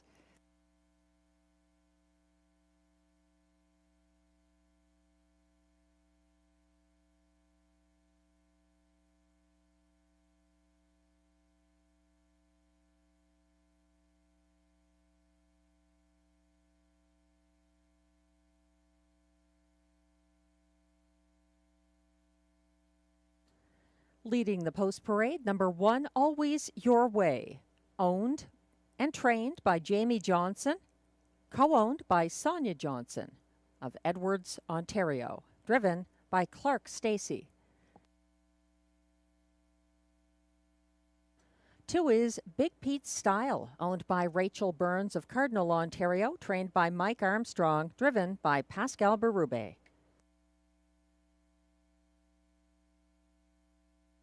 3 is current 5-2 favorite, On the Road to Texas, owned, trained, and driven by Jason Gilchrist of Prescott, Ontario. 4 is Officer Jones, owned by Limco Incorporated, Chateauguay, Quebec, trained by Vic Putty, driven by William Waugh.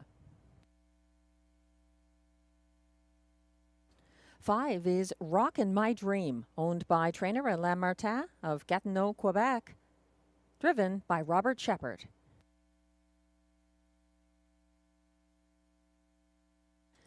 6 is Dr. Mickey, owned, trained, and driven by Paul Laframboise of Longe Gardienne, Quebec. 7 is Friar Voltaire, owned by a numbered Canadian corporation, along with Lloyd Stone, Mike Horwood, and trainer Vic Putty, all of Ontario. Guy Gagnon is in the bike.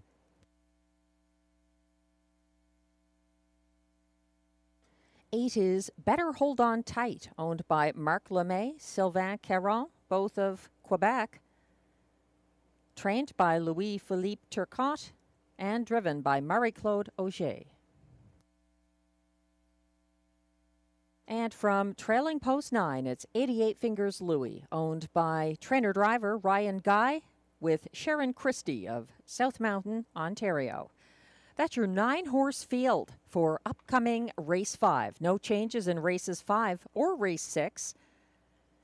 There's exactor, triactor, pick 3, and superfecta wagering on Race 5.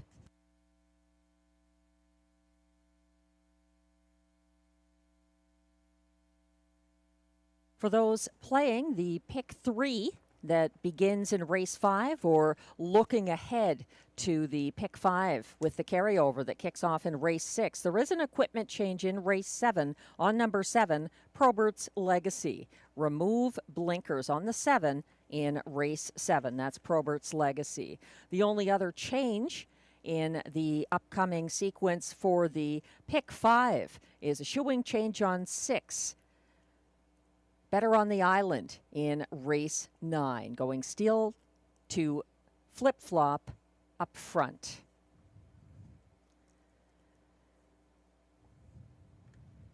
On the Road to Texas, number 3 here continues on as 7-5 favorite.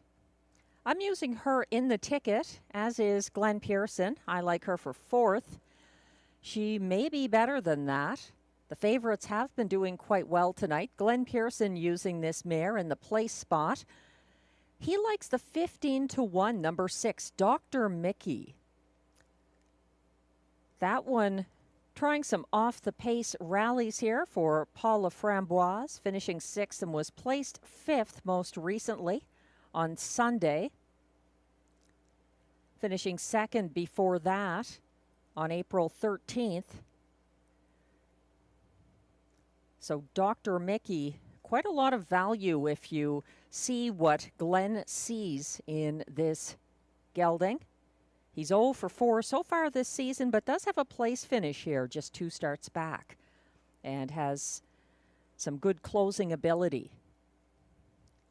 So on the Road to Texas, Glenn's second choice, ahead of the 1, Always Your Way, 5-1 right now for Jamie Johnson and Clark Stacey. And then completing his ticket, number 9, 88 Fingers Louie for Ryan Guy, who's also 0 for 4 this season, but 4 wins last year. The trailing post may work to his advantage. He can get away behind any early speed duels that erupt here. I like Big Pete's style, as mentioned. Huge post relief. He loses driver Ryan Guy to 88 Fingers Louie, but that's because 88 Fingers Louie is a Ryan Guy trainee. Pascal Berube, the catch driver on number 2, Big Pete's style.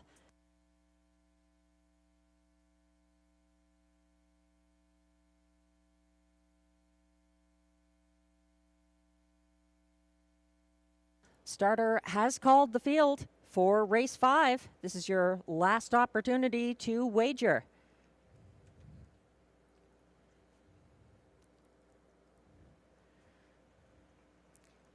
They're lining up now. 1 is Always Your Way for Clark Stacey. 2, Big Pete Style. Pascal Berube with his nose on the gate. Big Pete Style eager to go. 3 is On the Road to Texas for Jason Gilchrist. 4, Officer Jones, William Waugh. 5, Rockin' My Dream, Robert Shepard. 6, Dr. Mickey, Paula Framboise. 7, Friar Voltaire, Guy Gagnon. 8, Better Hold On Tight, Marie-Claude Auger. And 9 is 88 Fingers Louie for Ryan Guy from the trailing post. They're all lined up perfectly with the 1 trailer following on to the backstretch, headed towards the start of Race 5. They're off and pacing, pushing the gate away. Rockin' My Dream has early speed, but Always Your Way outsprints him to the front, up the inside for Clark Stacey. That's Always Your Way, leading by about a length and a half over next closest, Rockin' My Dream. Then it's a gap of a good 3 lengths that are diminishing right now as 88 Fingers Louie comes on in 3rd. Following him, that's Big Pete Style sitting 4th at the moment. en route to the opening quarter of 28-3 as this single file field continues past the grandstand the first time, led by Always Your Way in the pocket. That's Rockin' My Dream from third. 88 Fingers Louie. Fourth is Big Pete Style. Fifth is On the Road to Texas, who tips to come first over. Following her, second over in sixth on the outside. Officer Jones caught in and lacking racing room between them is Dr. Mickey as they head past the halfway point in 59-1. Always Your Way, still having things his way on the front end, stalked by Rockin' My Dream. Here comes a first over brush out of third. Big Pete Style underway, shuffled back on the inside to fourth. 88 Fingers Louie, second over, advancing in fifth On the Road to Texas, full of pace along the backstretch. Shuffled back to third from last is Dr. Mickey. Third over in the outer flow, now gaining ground. That's Officer Jones. From further back, it's Better Hold On Tight and Friar Voltaire trying to get a piece of this late. Look at Better Hold On Tight, swinging four wide for the stretch drive. 129 flat past three quarters and still leading the way, but looking to be under late threat. Always Your Way. Up the inside, Rockin' My Dream is going to make it a tight one. Very tight between those two at the wire. Up for show was Better Hold On Tight ahead of On the Road to Texas, 1:58-1.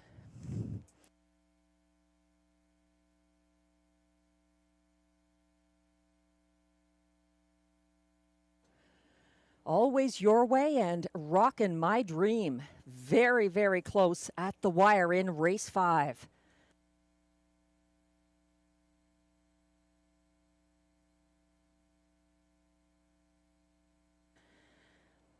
Always Your Way, trying to see this through on the front end for Clark Stacy. And the late move up the inside path from Rockin' My Dream and Robert Shepard, putting him to the test. Noses apart at the wire. They hold off the late charging Better Hold On Tight. 1:58-1.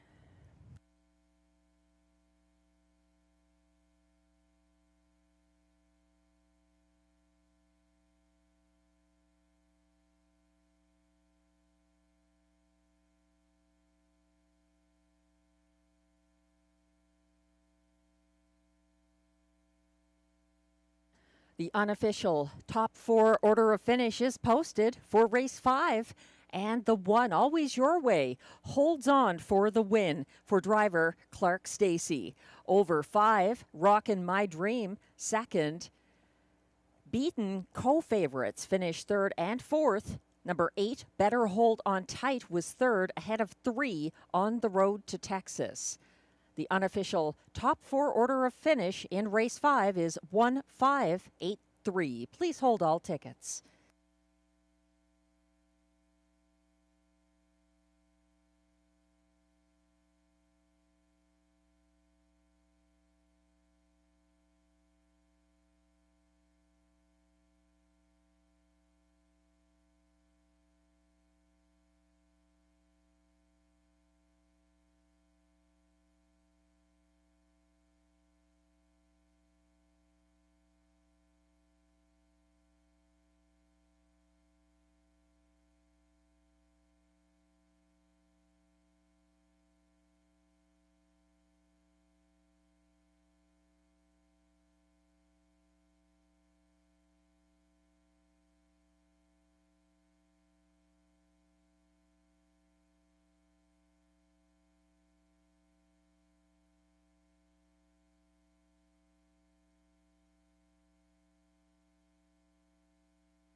Now coming back to the Rideau Carleton Winner's Circle, it's official Race 5 winner, number 1, Always Your Way, a 12-year-old bay gelding by Always a Virgin out of Penny Arcade, owned by Jamie and Sonia Johnson of Edwards, Ontario, trained by Jamie Johnson. Always Your Way was bred by Bluestone Farms, LLC, Hopewell, New Jersey, driven to victory by Clark Stacey. That's the first win of the Rideau Carleton 2025 meet for both horse and driver. Congratulations, Always Your Way and Clark Stacey.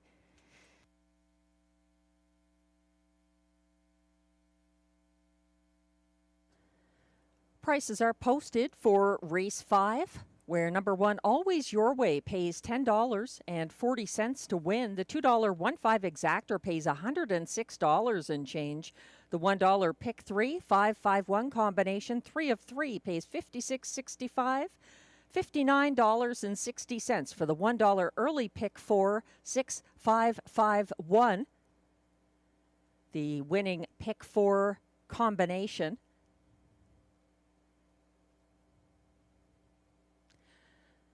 That exactor again, the $2 ticket, $106.20. It's $241.75 for that $1 158 triactor and $892.15 if you had the $1 superfecta 1583 combination.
The Race 5 rundown is now displayed. 1, Always Your Way, the race winner for driver Clark Stacey.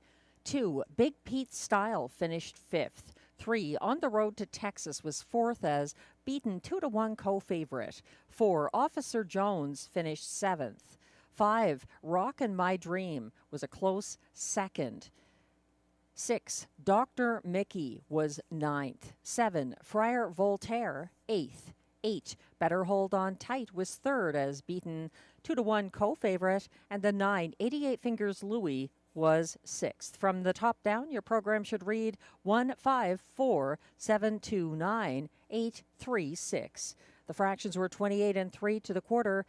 59-1 at the half, 129 flat at 3/4, 158-1 the winning mile, the first win of the season for Always Your Way.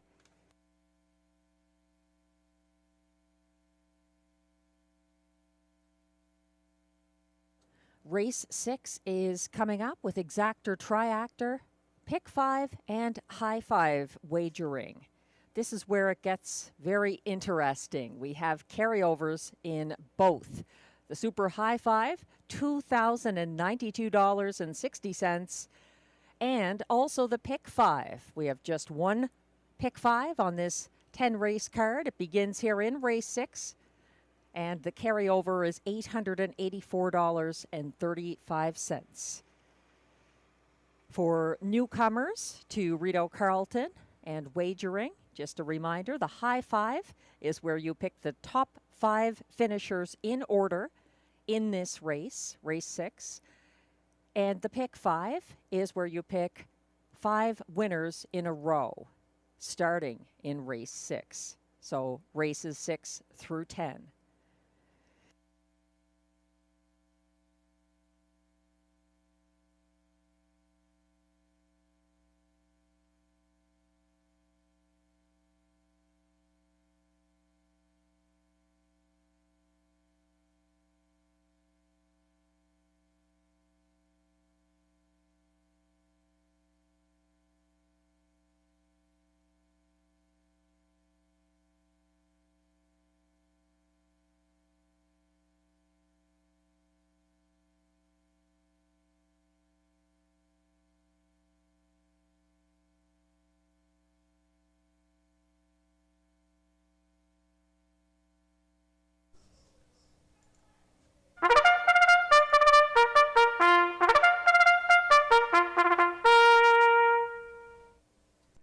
And the race 6 pacers are coming on track for the post parade. They are non-winners of $5,000 lifetime, with non-winners of a race this year allowed $4,000. Also allowances for fillies and mares. The purse is $5,600.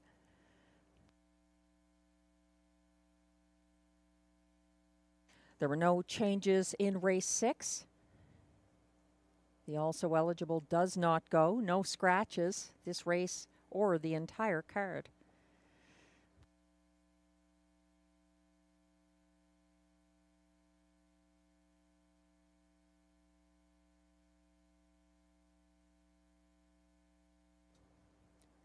One is Hot Girl Summer, owned by Glenbee Farms, Glen Burnie, Ontario, trained by Cara Stacey, driven by Clark Stacey.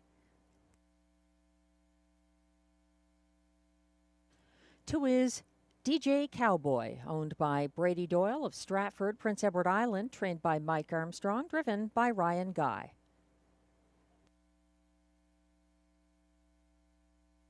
3 is Twice the Delight, owned by Glenbee Farms, Glen Burnie, Ontario, trained by Cara Stacey, driven by Robert Shepard.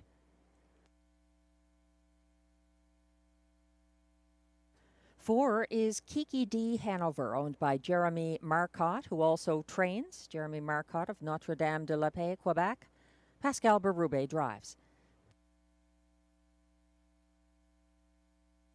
5 is Amicable Hanover, owned by Jamie Copley and Kimberly Eaton of Ontario, with Sean McIsaac and Jody Sanderson of Prince Edward Island. Mandy Archer is the trainer, that is, and Guy Gagnon drives. 6 is Gabby Sealster, owned and trained by Gerard Vaillancourt of Kemptville, Ontario. Marie-Claude O'Shea is in the bike. 7 is DA Players Delight, owned and trained by John McMillan, Odessa, Ontario. Mike Healy drives. On the outside in post 8, Better's Zone, owned by a numbered Canadian corporation with Bill Maines and Mike Horwood of Ontario, with Limco Incorporated of Quebec. Vic Putty trains, William Waugh drives. And from trailing post 9, it's Whiskey Friday, owned, trained, and driven by Steve Germain of Ottawa. That's your field of 9 pacers for upcoming race 6, exactor, triactor, pick 5, and high 5 wagering. The current favorite is making his Rideau Carleton debut. That's number 2, DJ Cowboy, now shown on screen. He's the 4-5 favorite, a 3-year-old gelded son of Stay Hungry, with 4 wins last season back in the Maritimes. And then he qualified at Rideau Carleton recently, finishing second to Aquinas Hanover on April 19th. DJ Cowboy had 3 front-end wins and 1 from off the pace last year at Truro Raceway. He came first over against early leader Kiki D. Hanover in his April 19th qualifier at this track, and then settled for a pocket ride behind the front-end winner. That was Aquinas Hanover. He came home in the field's fastest last quarter of 29-1. So did Aquinas Hanover, the winner of that qualifier. A little bit of class relief here for number 2, DJ Cowboy, moving from the half-mile tracks of the Maritimes to the 5/8 mile in the nation's capital.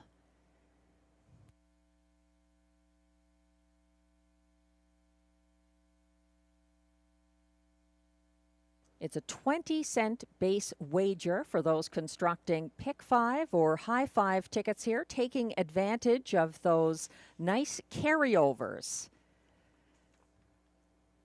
I have a pick 5 kicking off here. A couple of singles in it to keep the costs down. But going 4 deep in this first leg, race 6. This is a tough race, inexperienced horses, young horses. So I am using the 6 Gabby Sealster, the 5 Amicable Hanover, the 2 DJ Cowboy, and also 9 Whiskey Friday. In race 7, I was singling Lady for Dollar, actually the 4. I may have put the wrong number down. It should be a 4 in race 7 as my single. In race 8, going 3 deep in that field with McWicked Time, Flash Cube, and Woodmere Gaelic. Race 9, 7 horses, but a tough-to-handicap group. National Debt making his return. Make It Come True looks good despite the outside post. Then there's Let's Get Pickled, coming in after the claim at Flamborough. And also Better on the Island, getting a shoeing change there in race 9. And concluding with Mythic Gambler from the rail in race 10 for Robert Shepard and Catherine Gerard. That one gate to wire in his April 19th qualifier and making his seasonal debut with a little bit of class relief coming in from Woodbine Mohawk Park, where he spent most of last season. 7 wins in 13 starts last year. And he took his lifetime mark at Rideau Carleton last year. So that's Mythic Gambler in race 10 I'm talking about. Here in race 6, it's a tough group. There's still lots of support for favorite, 4-5 favorite, number 2, DJ Cowboy, from Mike Armstrong and Ryan Guy.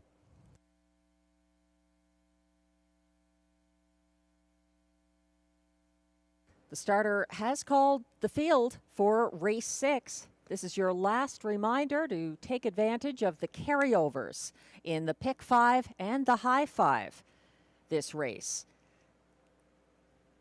They're lining up now. 1 is Hot Girl Summer, Clark Stacy. 2, DJ Cowboy, Ryan Guy. 3, Twice the Delight, Robert Shepard. 4, Kiki D. Hanover, Pascal Berube. 5, Amicable Hanover, Guy Gagnon. 6, Gabby Sealster, Marie-Claude Auger. 7, DA Players Delight, Mike Healy. 8, Better Zone, William Waugh. And the trailer is 9, Whiskey Friday for Steve Germain. They're lined up on the turn.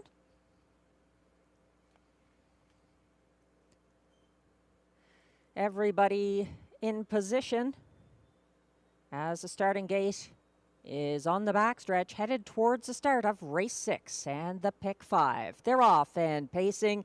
DJ Cowboy and Ryan Guy surging out to an early lead. Also 3 wide coming on early. That's Gabby Sealster. And between horses settling into the pocket, Kiki D Hanover getting away well. Still out there, caught first over in third at the moment. Gabby Sealster outside of 4th place. Twice Delight on the first turn. And further back to 5th, you'll find Hot Girl Summer as they circle towards the opening quarter in 29 flat, with the 1-5 DJ Cowboy striding strong. He's got a 3-length lead coming down the stretch the first time. Sitting in the pocket now is Kiki D Hanover. Third along the inside, Gabby Sealster in 4th. That's Twice a Delight. 5th is Hot Girl Summer, just ahead of 6th place DA Players Delight, who looks to get rolling. He's looking to possibly follow the cover here of a first over Amicable Hanover underway and moving into 5th past the half, and following the cover of Twice a Delight underway first over from 3rd. They went past the half in 1 minute and 3/5 with DJ Cowboy's lead narrowing to just a length and a half. Kiki D Hanover keeping up from the pocket. Twice a Delight first over and matching strides in 3rd. On the outside, caught in 4th along the pylons as they go by 3/4 in 1:30 and 1 is Gabby Sealster, begging for racing room and gearing up from further back. Amicable Hanover looking to go 3 wide as they swing for home. They're still trying to hunt down Ryan Guy and DJ Cowboy on the front end. Coming to him late, Pascal Berube asking the long shot Kiki D Hanover, and she gets as far as the sulky wheel. DJ Cowboy the winner, Kiki D Hanover second. It looked like Gabby Sealster finishing 3rd ahead of Amicable Hanover. 1:59 and 2.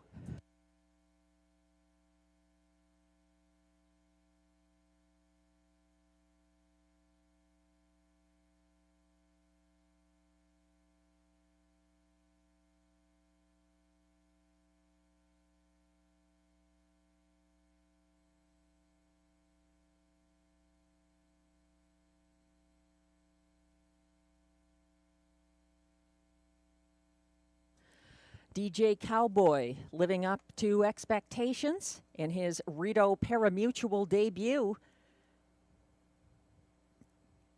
Getting the 1:59 and 2 victory over fast closing Kiki D Hanover.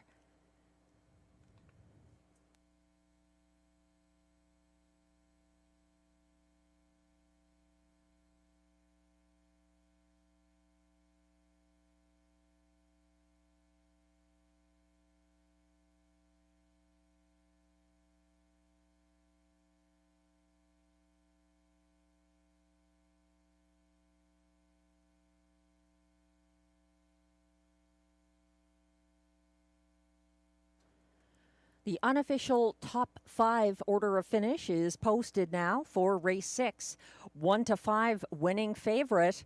Number 2, DJ Cowboy and Ryan Guy finishing first ahead of 21-1. Number 4, Kiki D Hanover second. 6, Gabby Sealster closed for show ahead of 5, Amicable Hanover 4th, and completing the high 5 ticket was number 3, Twice the Delight. 2, 4, 6, 5, 3, the unofficial top 5 order of finish in race 6. Please hold all tickets.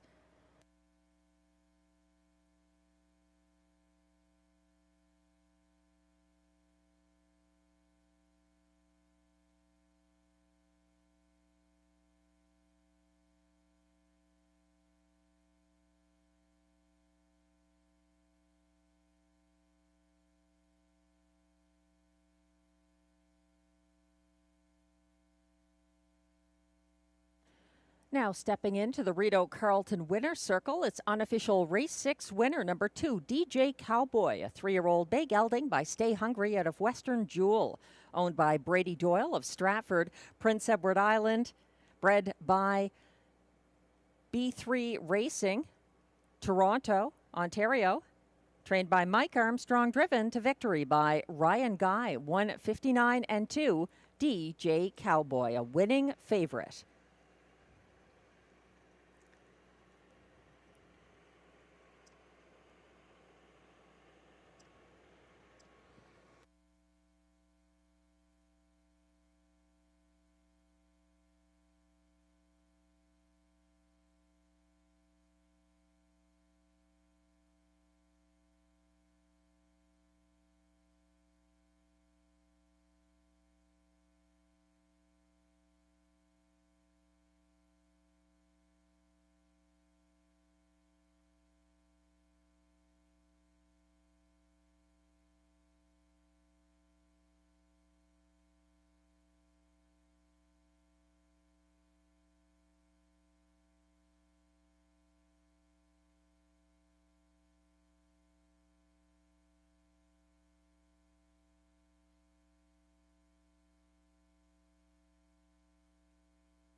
As we wait for race 6 to go official, just a correction on DJ Cowboy. He is bred by 83 Racing of Toronto, not B3 Racing.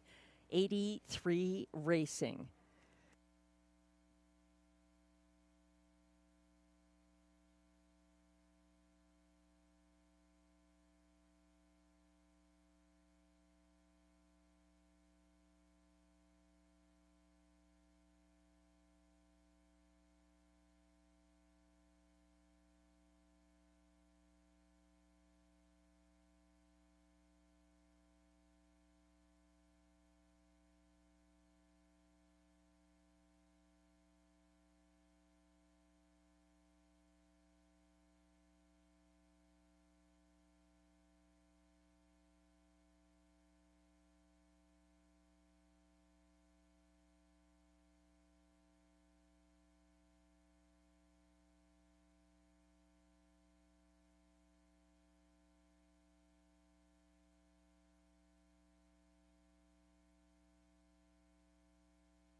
Race 6 results are now official.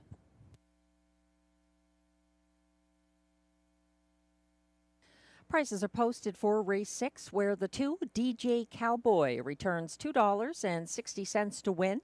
The $2 2-4 exactor pays $35.40. The $1 2-4-6 triactor pays $81.30. And the 20-cent super high five 2-4-6-5-3 combination returns $241.26.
The race 6 rundown is now posted. 1, Hot Girl Summer was 6th.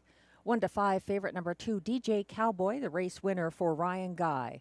3, Twice a Delight was 5th. 4, Kiki D Hanover was 2nd. 5, Amicable Hanover was 4th. 6, Gabby Sealster was 3rd. 7, DA Players Delight was 8th, placed 9th. 8, Better Zone was 9th, placed 8th. And 9, Whiskey Friday finished 7th. From the top down, your program should read 615-243, 8P9, 9P8, 7. The fractions were 29 flat to the opening quarter, 1 minute and 3/5 at the half, 1:30 and 1 at 3/4, 1:59 and 2.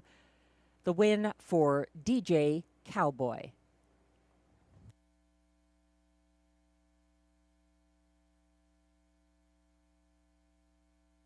That's a first seasonal victory for DJ Cowboy and a first Rideau victory. Moving on to race 7 now. Exactor, Triactor, Superfecta, and late pick 4 wagering. I've mistakenly written the 5 as my single here for race 7. It's actually Lady for Dollar, the 4, who I singled and incorrectly wrote the number 4. So my mistake, but he's the current favorite at odds of 8 to 5 from post 4, and that's who I would use on top of this ticket in race 7, this late pick 4. Lady for Dollar from post 4. In race 8, going with 3 of them there, Flash Cube, Woodmere Gaelic, and McWicked Time, my top pick. In race 9, it's a 7-horse field. Number 5, National Debt, familiar to Rideau Carleton players. He's 14 years old this year and still going strong. A big upset earlier this season at Flamborough, I'll talk about later. Also using the 3 there, Let's Get Pickled, coming in from Flamborough after a claim, joining trainer Natalie Seguin. And the 6 in race 9, Better on the Island, a shoeing change there up front, going steel to flip-flop. Could be a better result for her, making the quick turnaround, coming back after racing here on Wednesday. And then in race 10, going with 3 of them there, Mythic Gambler from the rail, after a strong winning qualifier at this track on the front end April 19th. Robert Shepard driving for the Parimutuel comeback. Also using the strong closer number 7, RJ Super Freak for Eric Lafleur and Marie-Claude Auger in the last leg. And 5, Tignanello, Michel Legasse, and driver Ryan Guy teaming up as Tignanello steps down from the preferred handicap.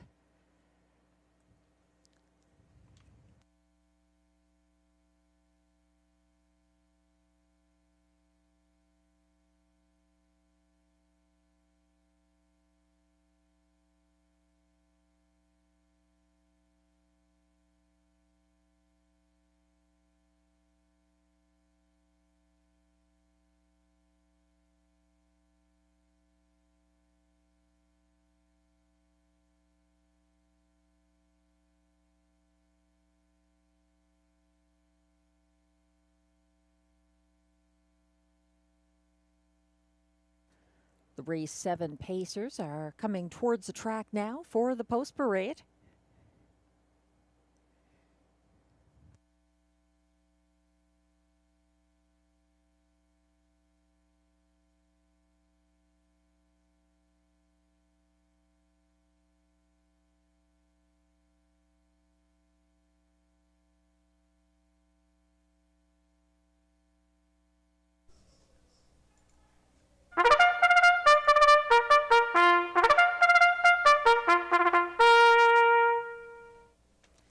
Here comes the post parade for race 7. $8,500 claimers coming on track now to compete for a purse of $5,200.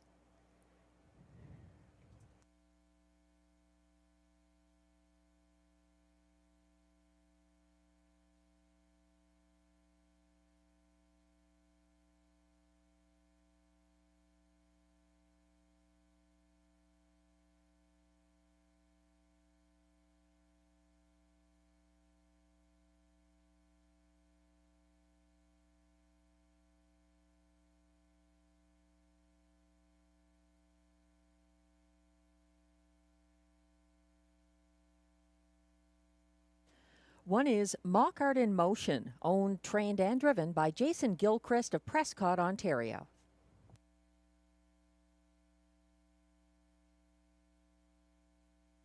Two is Midnight Mood, owned by trainer Jamie Johnson with Sonia Johnson, both of Edwards, Ontario. Clark Stacey is in the bike.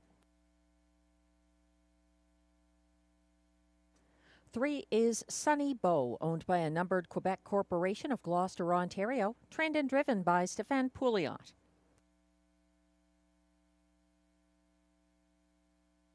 4 is the current 2-to-1 favorite, Lady for Dollar, owned and trained by John McMillan of Odessa, Ontario, driven by Marie-Claude Auger.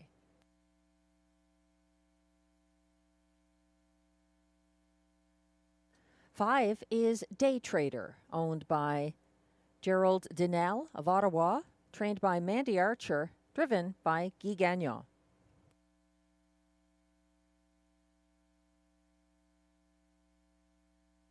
6 is The Colt, owned by Don Lee of Emersview, Ontario, along with trainer Gordon Lee of Odessa, Ontario. Robert Shepard drives.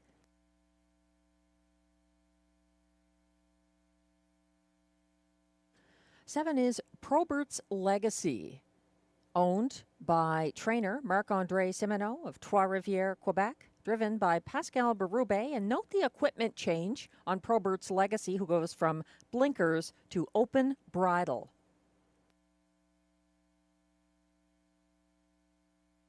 8 is What's in the Esky, owned by trainer Gerard Vaillancourt of Kemptville, Ontario, and driven by William Waugh.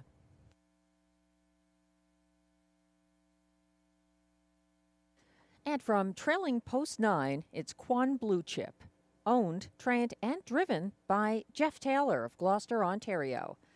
The also eligible does not go. That's your field of 9 for upcoming Race 7, Exactor, Triactor, Superfecta, and late Pick 4 wagering available. If you're playing that late Pick 4, there's been another equipment change announced for the 2, Tough Cooper in race 9, going blinkers to Swedish blind. We're zooming in on Sunny Bow right now from post 3. He was a going away 3 1/4 length winner last Sunday at this level for Stéphane Pouliot. He's a 2-time winner from 6 starts already this season. Sunny Bow from post 3, currently at odds of 5-2. The favorite continues to be Lady for Dollar, a nice acquisition by owner-trainer John McMillan this season.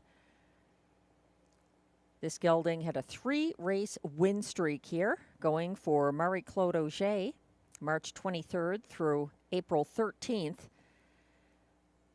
And is coming back from Woodbine Mohawk Park. So a little bit of class relief usually accompanies that.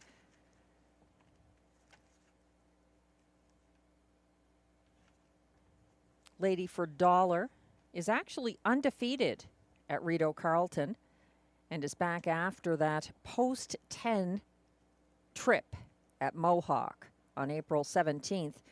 He came first over into third by the opening quarter of that race, drew alongside, and then cleared the 8-5 favorite, Bettin' Teen, approaching the half and led to the final turn before losing ground late. It was a hard-fought race, and he tired late. That's the 4, Ladyford Dollar. My best bet here for John McMillan and driver Marie-Claude Auger back in the bike. Favoritism has shifted, though, towards the 3, Sunny Bow, who was 3 wide early here Sunday. First over third before settling along the pylons before a 26 4/4. He came first over from third on the backstretch and hunted down Dillon's Bank. That's the 3, Sunny Bow.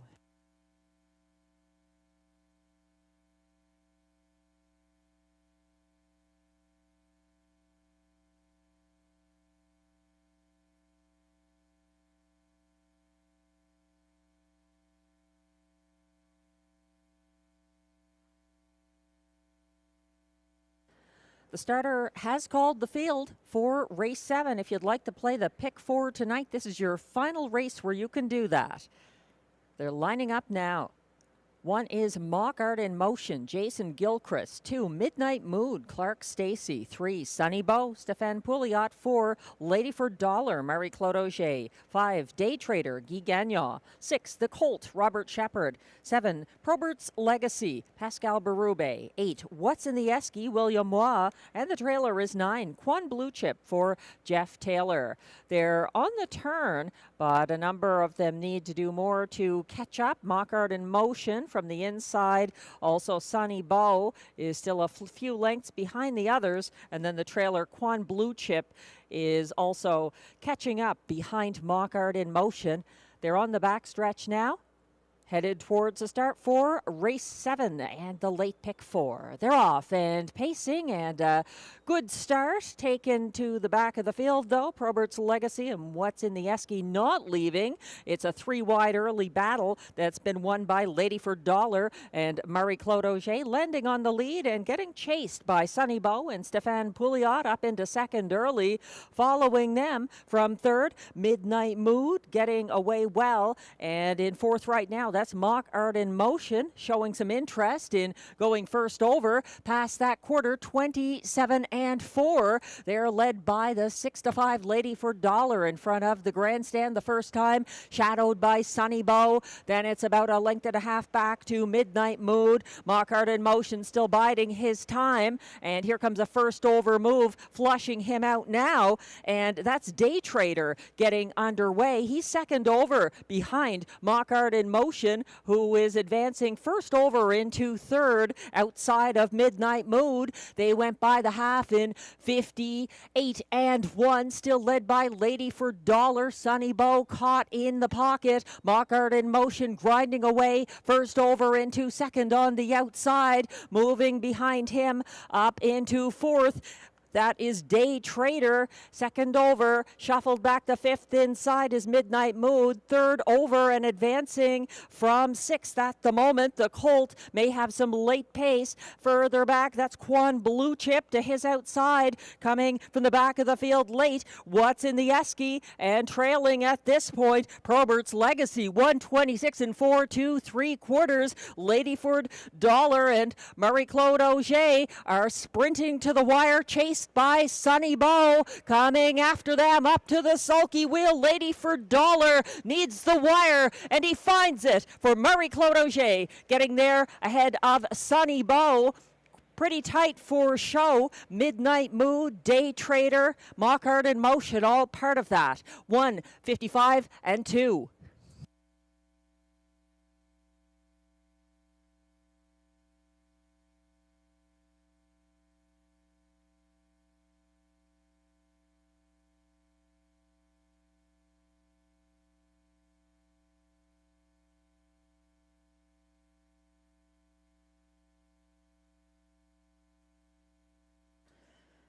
Lady for Dollar, another impressive effort for Marie-Claude Auger. His undefeated streak at Rideau Carleton this year continues for John McMillan and his regular driver, 1:55 and 2, over a fast closing Sunny Bow in race 7.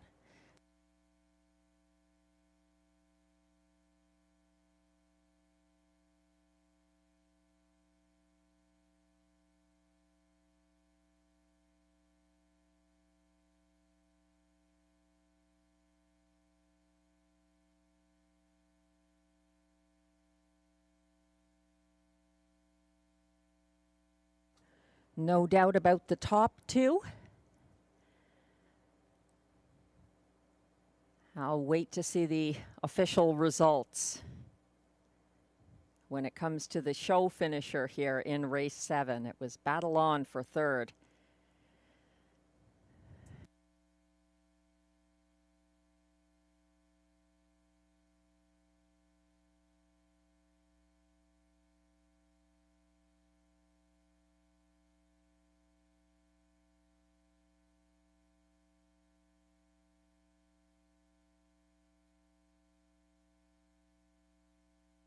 Hello. to the kids on the picnic table. You might want to step down from there. You don't want to scare the horse.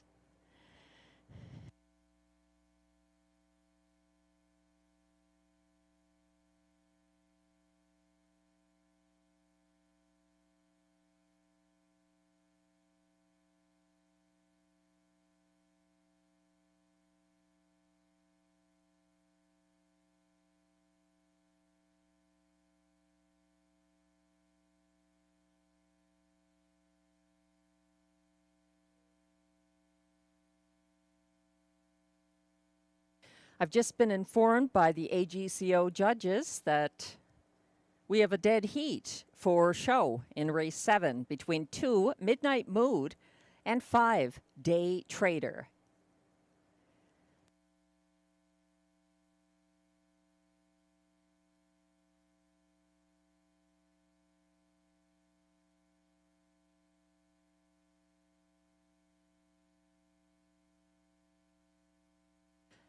Now back in the Rideau Carleton winner's circle, unofficial race 7 winner number 4, Ladyford Dollar, a 9-year-old bay gelding by for a few dollars more out of Ladyford Ideal. Owned and trained by John McMillan of Odessa, Ontario, bred by James Stewart, Kendall, Cumbria, England. Driven to the win by Marie-Claude Auger, 155 and 2. Now 4 for 8 on the season. Ladyford Dollar. The unofficial top 4 finish is now on screen as well for race 7. For Ladyford Dollar, a winning 6-5 favorite over 3 Sunny Bow second. And that's a dead heat for show between the 2 Midnight Mood and the 5 Day Trader. 4-3, the top 2, and then a dead heat for show between the 2 and the 5.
And race 7 results are now official. For Ladyford Dollar returns $4.70 to win. The $2 4-3 exactor pays $9.40. The $1 try 4-3-2 we'll get back to. We have 2 payouts for the try and 2 for the superfecta because of the show finish dead heat. So if you'll take a look, there are 2 prices for the superfecta and 2 prices for the triactor here. We're also looking at the $1 pick 4 here. 4 of 4, $107.90 for the $1 pick 4 ticket ending here. The $1 432 triactor pays $36.70. The 435 $1 triactor pays $6.45. The $1 superfecta 4325 combination pays $102.05 or $49.80 if you had the $1 superfecta 4352 ticket.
We're just waiting on that final rundown from race 7.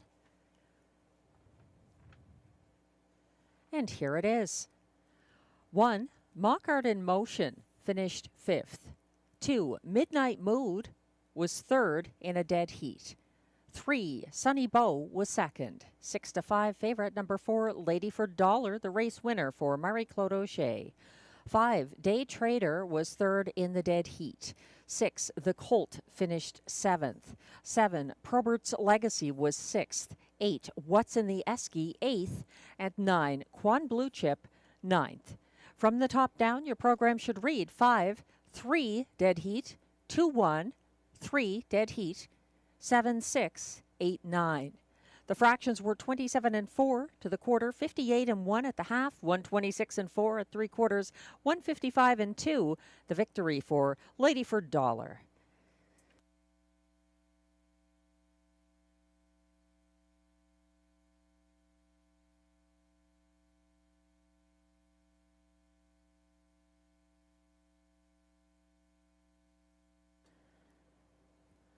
Just 3 races left on tonight's card.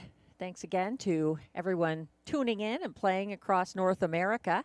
In race 8, we have exactor, triactor, superfecta, and late pick 3 wagering.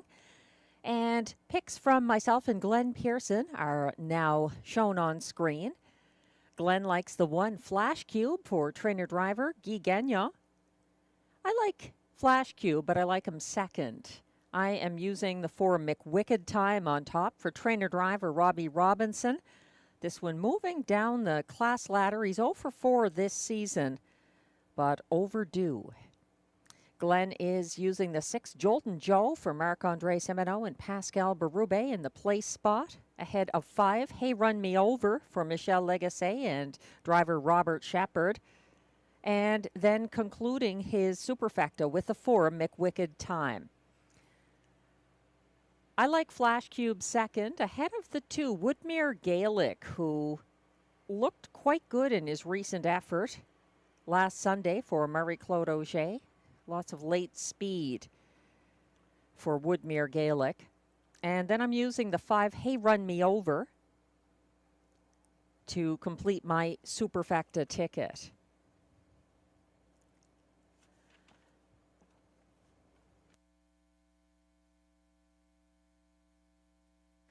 As we wait for the post parade, a little bit of information about our choices. The 4 McWicked Time, currently at odds of 9-5, made front early and held off all rivals for an April 28th win last year at a higher Rideau classification. He's getting some post relief here. He was last off the gate at the start here Sunday. He made a first over move from last in a compact and similar field on the second turn and then stalled on the outside on the backstretch. He closed 3 wide down the stretch, though, coming home in the field's second fastest closing quarter of 28 and 3. McWicked Time ran out of racetrack, and he was edged out for show that race by Glenn's top selection tonight, number 1, Flash Cube, who raced 3 and 4 wide on the first turn last Sunday. He finally backed down to the inside path near the quarter and made a first over move from third near 3/4 to chase the pace-setting favorite Shotgun Jerry. Flash Cube closed down the center of the track for show, and he wired at a similar classification last year on May 5th. He's the 2-5 favorite right now from the rail, the top choice of Glenn Pearson, number 1, Flash Cube.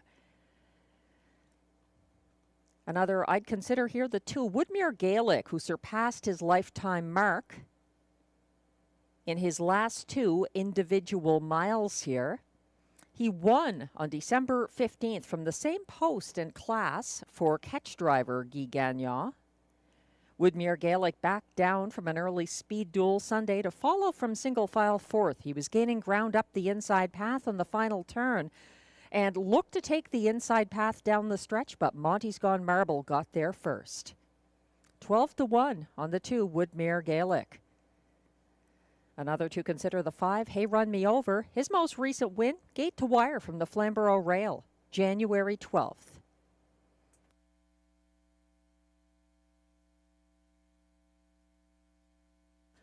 The horses are coming on track now for the Race 8 Post Parade.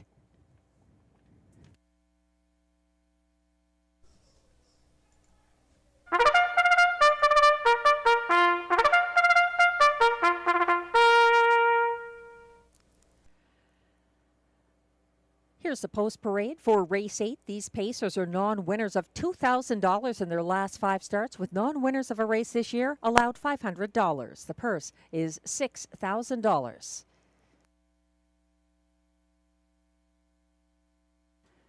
No changes in Race 8.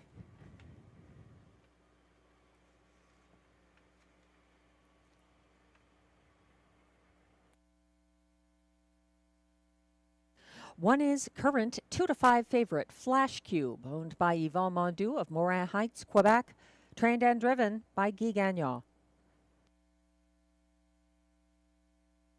2 is Woodmere Gaelic, owned by Antonio DeMario and Antonio Belfiore of Sudbury, Ontario, with Melanie Leach of Kemptville, Ontario, trained by Steve Bellil, driven by Marie-Claude Auger. 3 is Get Your License Liam, owned by Limco Incorporated, Chateauguay, Quebec, trained by Vic Putty, driven by William Waugh.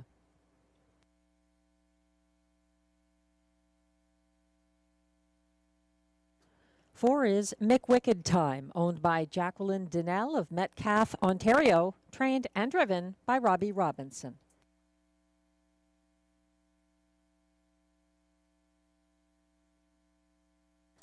5 is Hey Run Me Over, owned by Les Écuries Saint-Thomas of Saint Charles, Borromée, Quebec, trained by Michel Legasse, driven by Robert Shepard. And completing the field from post 6, Jolton Joe, owned by Mary Lee Simoneau of Trois-Rivières, Quebec, trained by Marc-André Simoneau, driven by Pascal Berube. That's your field of 6 for Race 8. Exactor, Triactor, Superfecta, and late pick 3 wagering.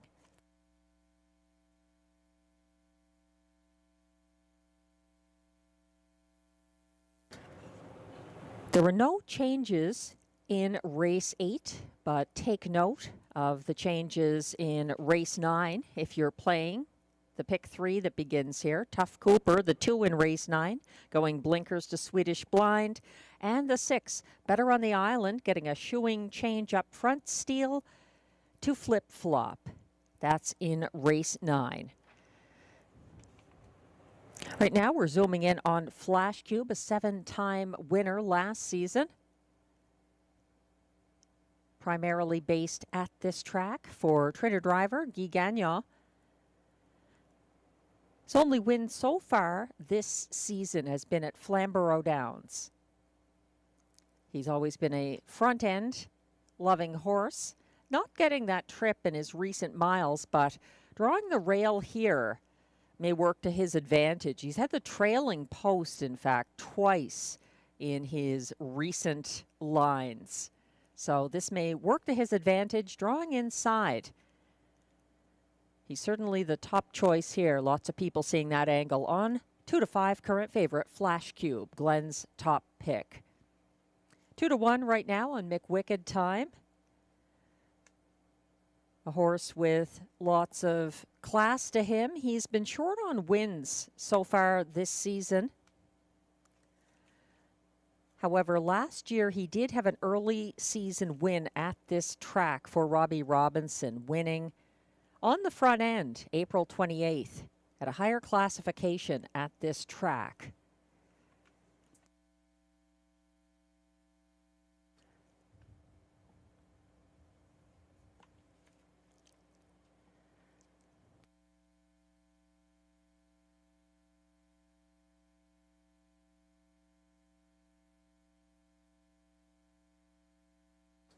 I went 3 deep here in this leg of the pick 4 and pick 5 using the 1, 4, and 2. I think there's some upset potential to the 2 Woodmere Gaelic, overlooked at 17-1 on the board right now. Marie-Claude Auger hoping to go back-to-back after winning race 7 with Lady for Dollar, and she's got the hot hands. 3 driving wins Wednesday night.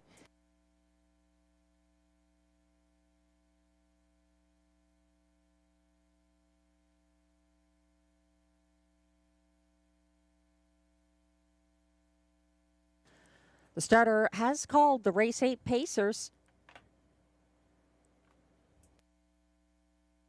There's still time to play the late pick 3. 1 is Flash Cube for Guy Gagnon. 2, Woodmere Gaelic, Marie-Claude Auger. 3, Get Your License Liam, William Waugh. 4, McWicked Time, Robbie Robinson. 5, Hey Run Me Over, Robert Shepard. On the outside, 6, Jolton Joe for Pascal Berube.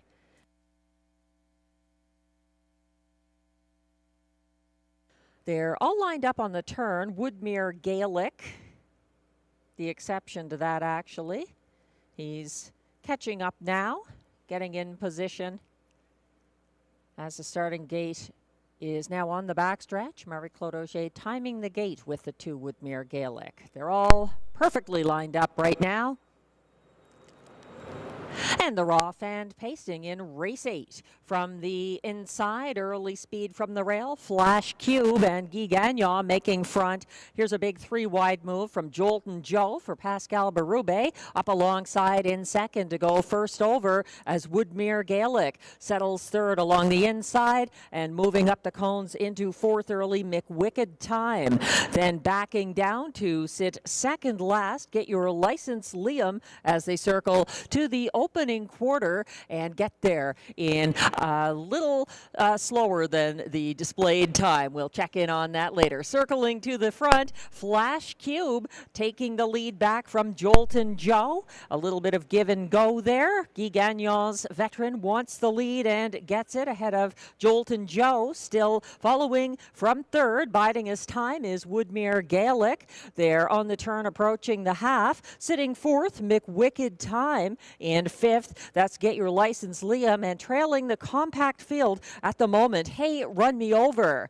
They went by the half, still led by Flash Cube, a comfortable length and a quarter on the lead ahead of Jolton Joe. Still third on the inside, Woodmere Gaelic. Here's a first over move out of fourth now by McWicked Time, and Robbie Robinson, he's advancing into third just outside of Jolton Joe, approaching 3/4. It's pressure time for Flash Cube. He's facing the powerful move of McWicked Time, coming first over and looking to clear to the lead as they circle for home. Flash Cube on the inside, fighting back against McWicked Time and Robbie Robinson. It looks like he's going to make it happen tonight. McWicked Time for the Rocket, Robbie Robinson over Flash Cube, Jolton Joe, and Woodmere Gaelic.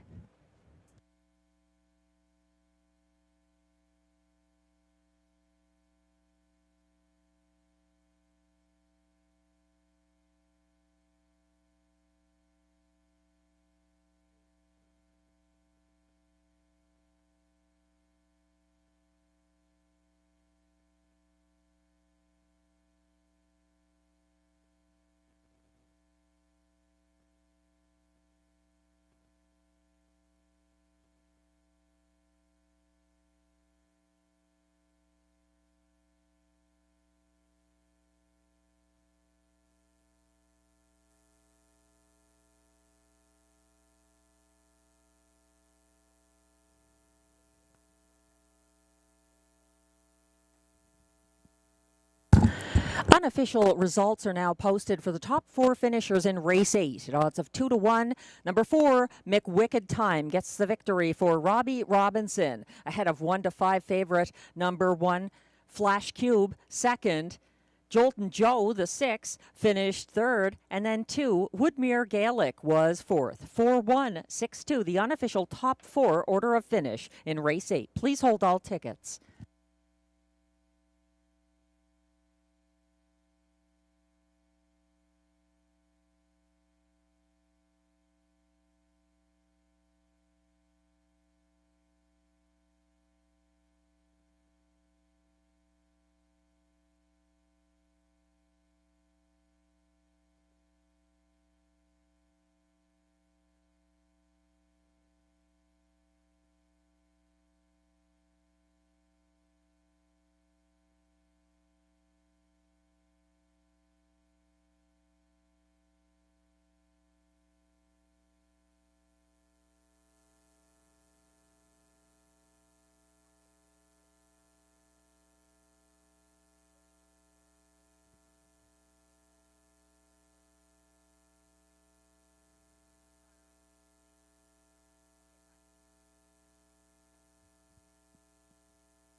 Now returning to the Rideau Carleton Winners Circle, unofficial Race 8 winner, number 4, McWicked Time.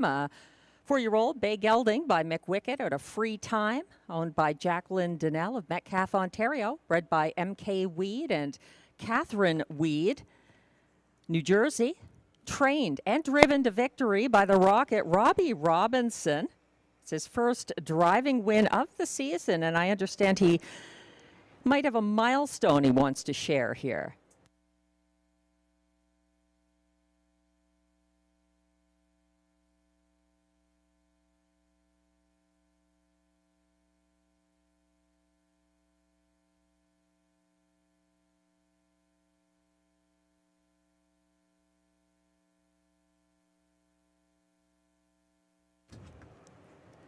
Don't ask why. It's not a question, but a lesson learned in time. It's something unpredictable, but in the end is right. I hope you had the time of your life.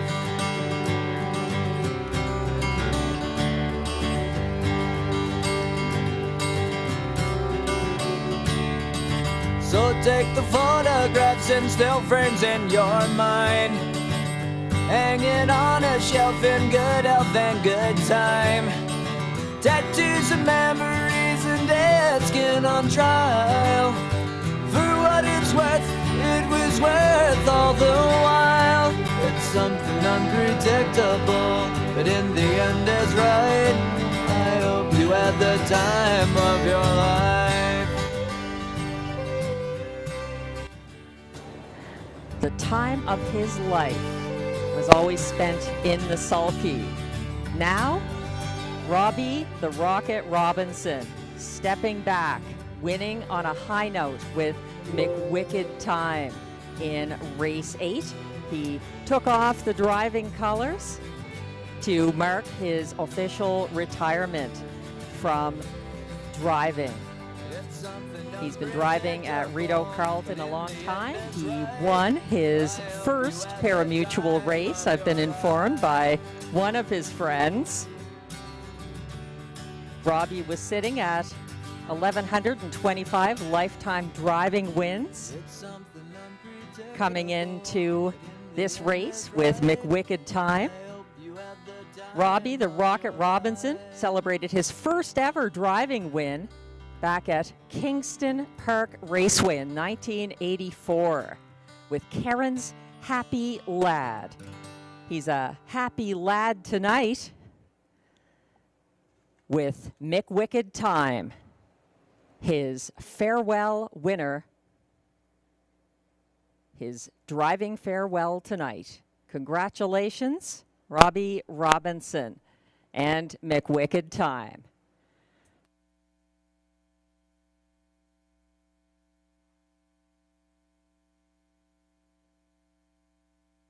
Race 8 results are official.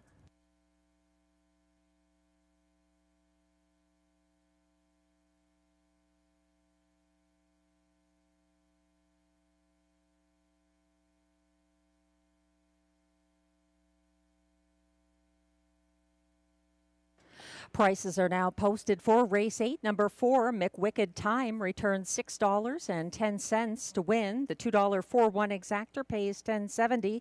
It's $24.85 for the $1 triactor 416, and the $1 superfecta 4162 combination pays $75.20.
race 8 rundown is now displayed. 1 to 5 favorite number 1 Flash Cube finished second. 2 Woodmere Gaelic was fourth. 3 Get Your License Liam sixth.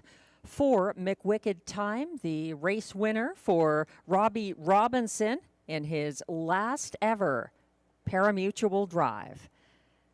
5 Hey Run Me Over was fifth, and 6 Jolton Joe finished third. From the top down, your program should read 246153.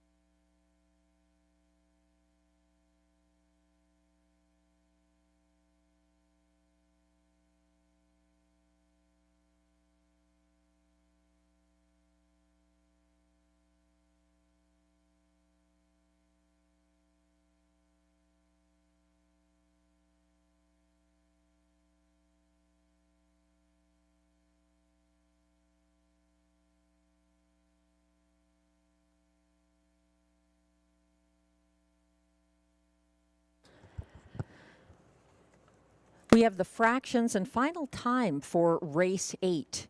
The opening quarter was 28-4, the half 58-1, 3/4 126-4, and the winning mile by McWicked Time and Robbie Robinson 154-4.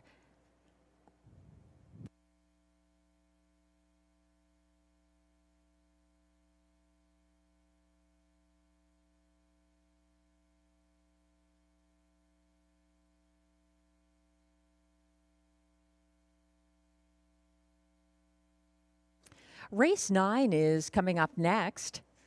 It's our second last of the card. Hard to believe, going by quickly tonight. There's exactor, triactor, superfecta, and late daily double wagering available on race 9.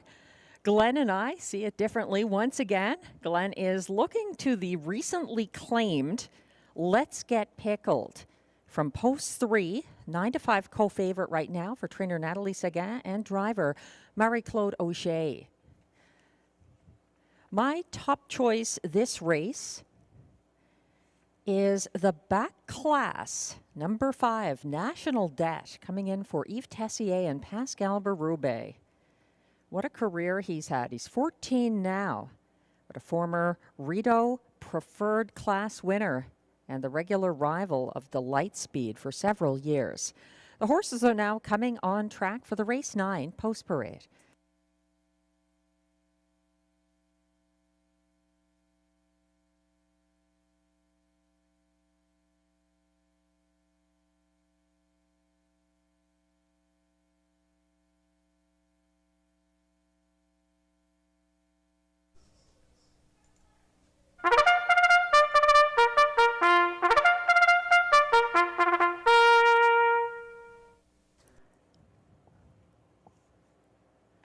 Post parade is coming on track now for race 9.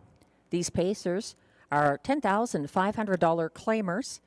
Also eligible non-winners of $400 per start in their last 10 starts. They're competing for a purse of $6,000.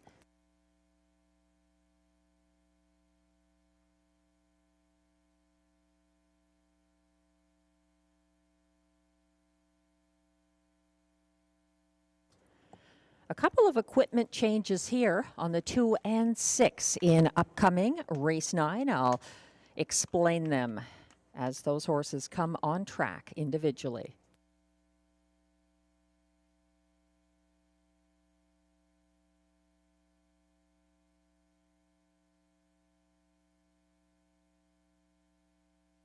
Leading the post parade, number 1, Sea Laird, owned and trained by Vic Putty of Mountain, Ontario, driven by William Waugh.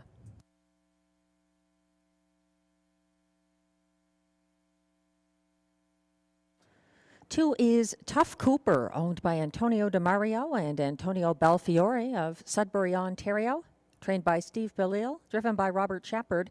There was an equipment change on Tough Cooper, going from blinkers to Swedish blinds.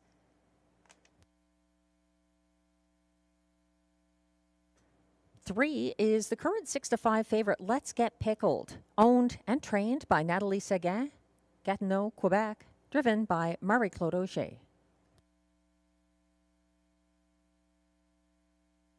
4 is Shadow Dave, owned by Anne Lemarand of Gatineau, Quebec, trained and driven by Mike Healy.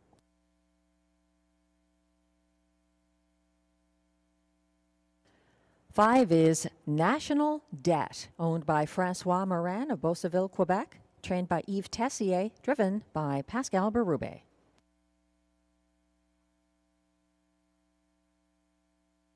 6 is Better on the Island, owned, trained, and driven by Brian Scott, co-owned by Amy Griffin of Brinston, Ontario.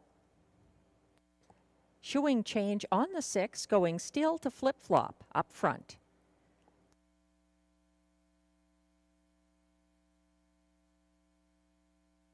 And completing this field from post 7, Make It Come True, owned by Écurie Guy Gagnon Incorporated with Stephanie Gagnon of Gatineau, Quebec, trained and driven by Guy Gagnon.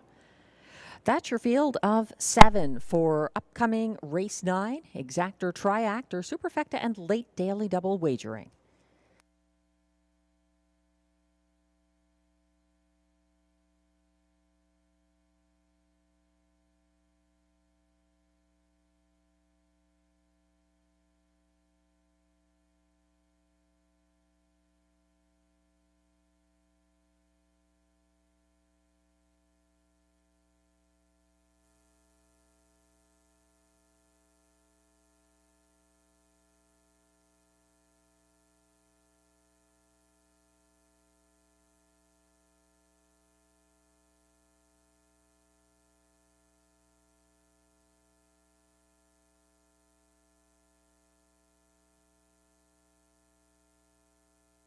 We're taking a closer look at the current 3-2 favorite in race 9. That is the 3, Let's Get Pickled.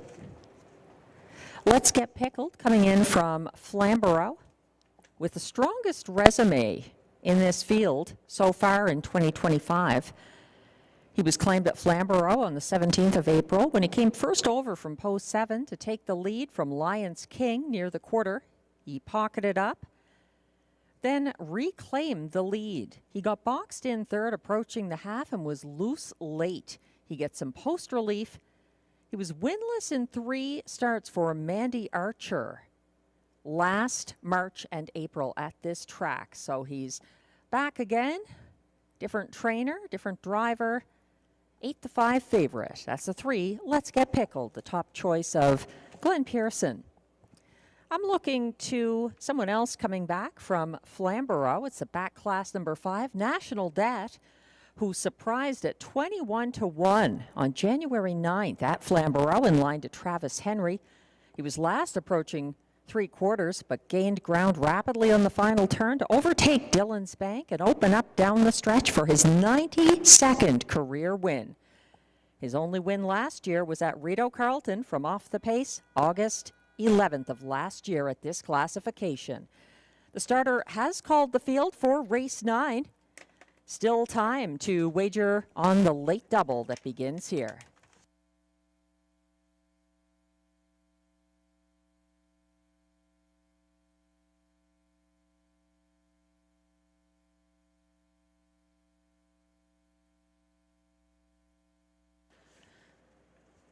The field is lining up behind the gate for race 9. The 1 is Sea Laird for William Waugh. 2, Tough Cooper, Robert Shepard. 3, Let's Get Pickled, Marie-Claude Auger. 4, Shadow Dave, Mike Healy. 5, National Debt, Pascal Berube. 6, Better on the Island, Brian Scott. And 7, Make It Come True for Guy Gagnon. They're headed on to the backstretch now, all lined up. Sea Laird, the last 2 get in position as they head to the start for race 9.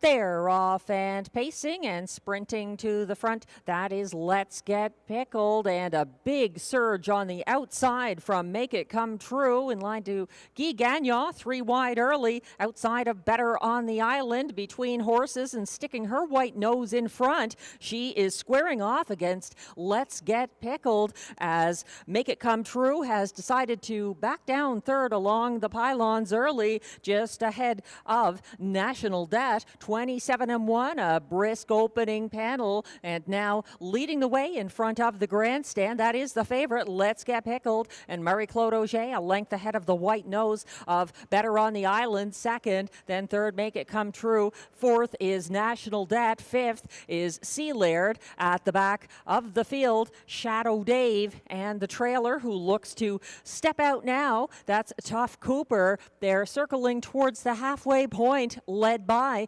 Let's Get Pickled, and now he is confronted by Make It Come True on the outside. They went by the half in 57-2, a 30-1. Second panel breather. It's a gap of about 3 lengths back to advancing second over challenger National Debt, moving well, dropping back. That is Better on the Island, retreating through the field, coming on now into fourth, just outside of Shadow Dave, is Sea Laird. They went by 3/4, 1:25-3. 3 wide now, approaching the stretch. National Debt and Pascal Berube are circling Make It Come True, and coming after leader Let's Get Pickled.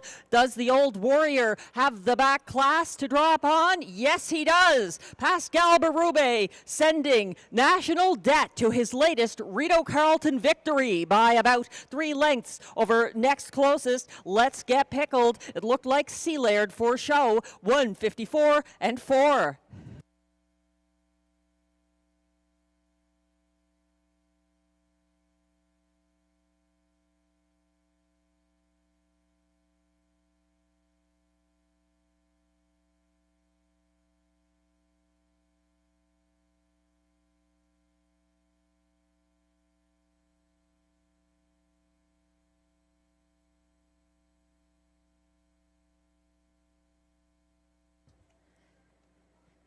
National Debt knows how to win a race, and he's done it already once in his 14-year-old season.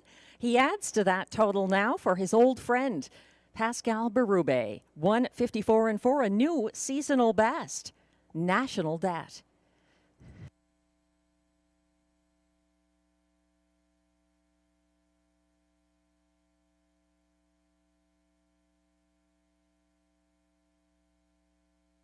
The unofficial top 4 order of finish is now posted for race 9 at odds of 3-1.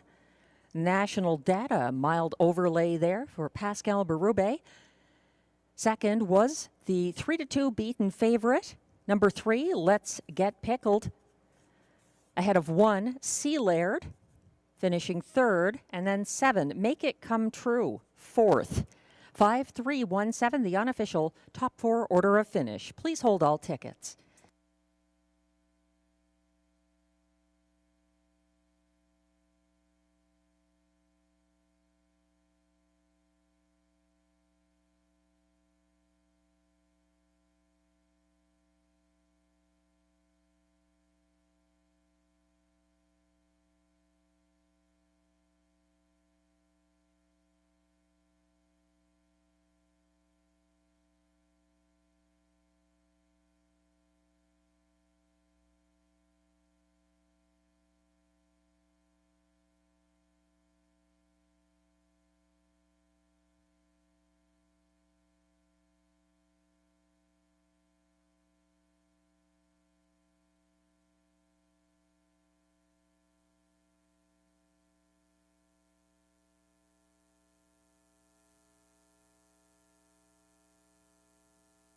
Now coming back to a very familiar place that he's visited many times. It's unofficial race 9 winner, number 5, National Debt. This is win number 93 of his career. He deserves applause. What a champion. 1:54-4, the win by the 14-year-old Stallion son of All-American native out of Our Inheritance, owned by Francois Morin, Beauceville, Quebec. Bred by Winback Farm, Chesapeake City, Maryland. Trained by Yves Tessier. Driven to victory by Pascal Berube, 154-4. Not many 14-year-old horses can do what he just did. Congratulations, National Debt.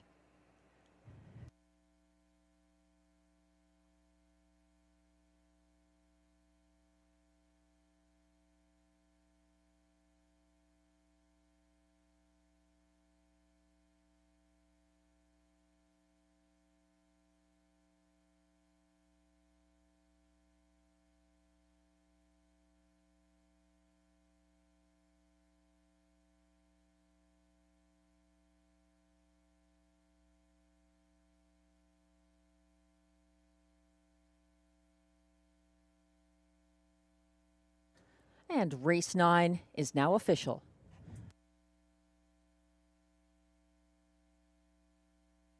Prices are posted for race 9, where the 5 National Debt returns $8.50 to win. The 5-3 exactor pays $18.10. It's $21 even for the $1 531 triactor, and the $1 superfecta 5317 ticket pays $62.75.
The race 9 rundown is now on screen. Number 1, Sea Laird, was third. 2, Tough Cooper finished fifth.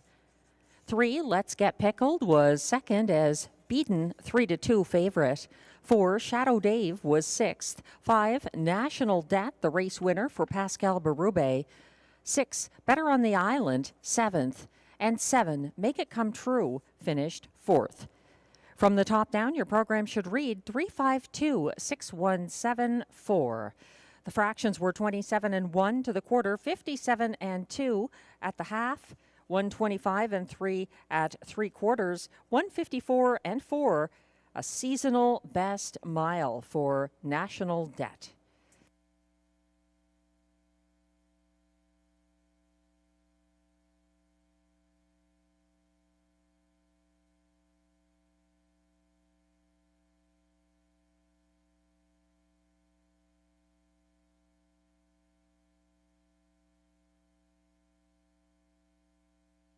Race 10 is coming up next. It's our last of the card. Thanks again to everyone playing Rideau Carleton tonight. This is almost like it's like a preferred junior, a junior open, junior free-for-all. And it's a field of 8 in race 10 with exactor, triactor, and high five wagering.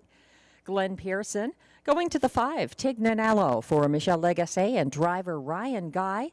On top of his ticket, he's using the 1, Mythic Gambler, in the place spot ahead of 4, Logan Behold, then Perpetual Rock in 4th, and the 2, Duck Dynasty, 5th in his high five ticket here in race 10. I like Mythic Gambler on top for Catherine Gerard and Robert Shepard. I'm looking to the 7, RJ's Super Freak for Eric Lafleur and Marie-Claude Auger to close strongly for place, maybe better. Then the 5, Tignanello, a front-end loving type, moving back down in class from the preferred handicap where he raced last Sunday. He is definitely a player here. I'm putting him 3rd. He could be better than that. The 8, Arizona Jackson, makes his first start with Lasix, a tough post, but driver Clark Stacey had his first driving win of the meet earlier on this card.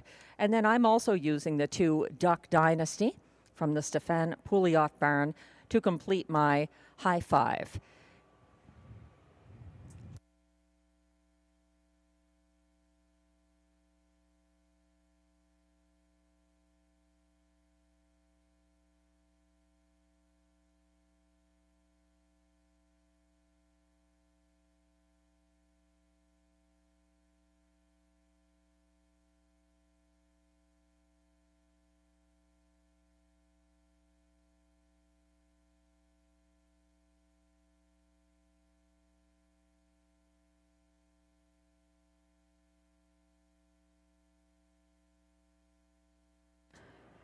Just a reminder as we wait for the race 10 post parade, Rideau Carleton is now racing twice a week for the remainder of the meet right up until December. We're racing on Sunday nights at 6:30 p.m., but new this year, 6 p.m. Eastern on Wednesday evenings. We hope you can join us this coming Wednesday night.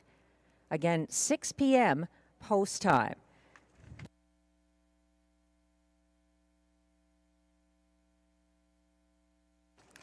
And while I have your attention as well, make sure to plan for Kentucky Derby Day, the first Saturday in May. You can spend that in our trackside simulcast lounge or Mr. Lucky's. Some great views of the harness horses training and jogging here, and lots of screens and self-serve machines for simulcast wagering. It was a good crowd last year, and sure to be a good one again. The jackpot on Tammy Forgey's free-to-play on-track handicapping contest for next Saturday is now up to $1,000. It hasn't been hit, so we hope you can join us here Saturday, May 3rd for the Kentucky Derby, and stick around for the nighttime handicapping contest.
Pacers are now coming on track for the race 10 post parade.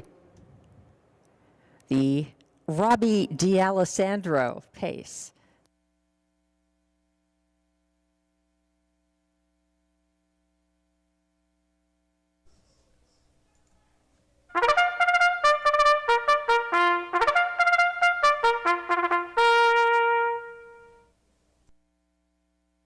These Pacers are non-winners of $7,500 in their last 5 starts, also eligible non-winners of $55,000 lifetime and $25,000 claimers. They race for a purse of $8,500.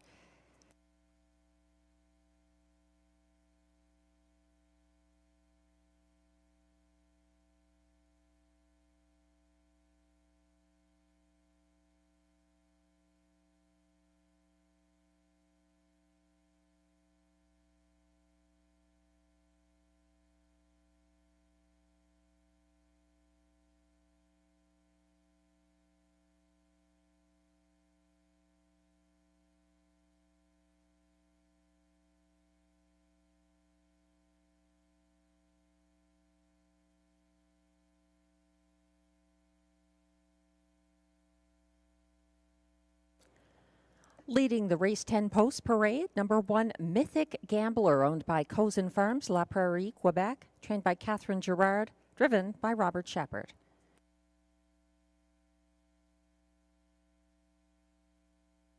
Two is Duck Dynasty, owned by a numbered Quebec corporation of Gloucester, Ontario, with Santo Barilla of Metcalfe, Ontario, trained and driven by Stéphane Pouliot. 3 is Perpetual Rock, owned by Gina Bragagnolo with trainer Yves Tessier, both of Quebec, and Lynn Bragagnolo shares ownership. Pascal Berube drives.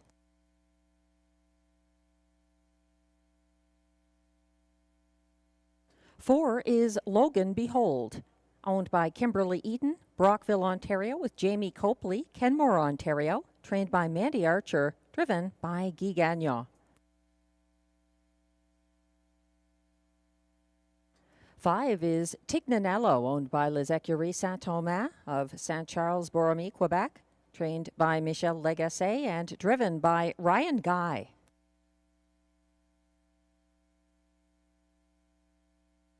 6 is Day Delight, owned by Triple S Equine, Newton, Ontario, trained by Vic Putty and driven by William Waugh.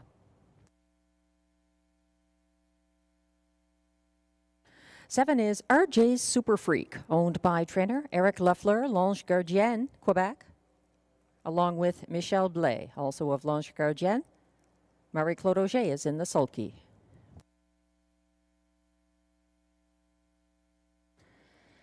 And on the outside from post 8, making his first ever start with lay 6, Arizona Jackson, owned by Robin Morley of Mildmay, Ontario, trained by Kara Stacey and driven by Clark Stacey. That's your field of 8 pacers for upcoming race 10, the last of the card tonight here at Rideau Carleton. There's exactor, triactor, and high five wagering. No changes. We're zooming in on the 4 to 5 favorite, Mythic Gambler, the Catherine Girard trainee, making his first parimutuel start of the season after a very strong qualifier here on April 19th, going away on the front end over Shadow Dave and Silverado for driver Paula Framboise. Robert Shepard is in the sulky here. He had a couple of wins earlier in the card. Mythic Gambler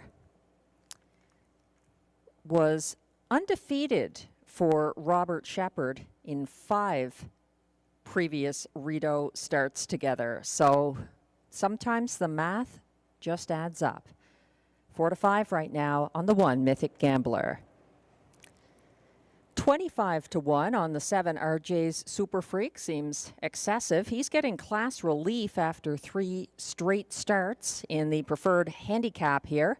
He was shuffled back to 5th off the gate Sunday, and he's known for his strong late kick. The 5 Tignanello, top selection for Glenn Pearson.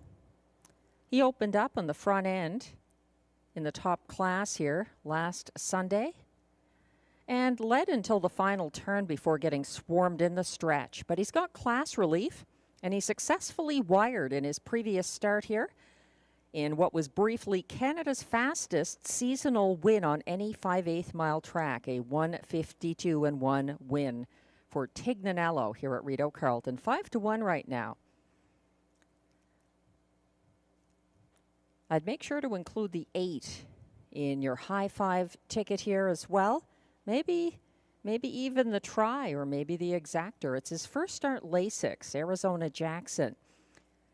He started his career here in September 2023 with a 3-race win streak for Clark Stacey. He had front-end wins with eye-catching win margins, and he was a 15-1 off-the-pace winner here December 1st for Jason Gilchrist at a lower classification. The post works against him, 25-1 on Arizona Jackson.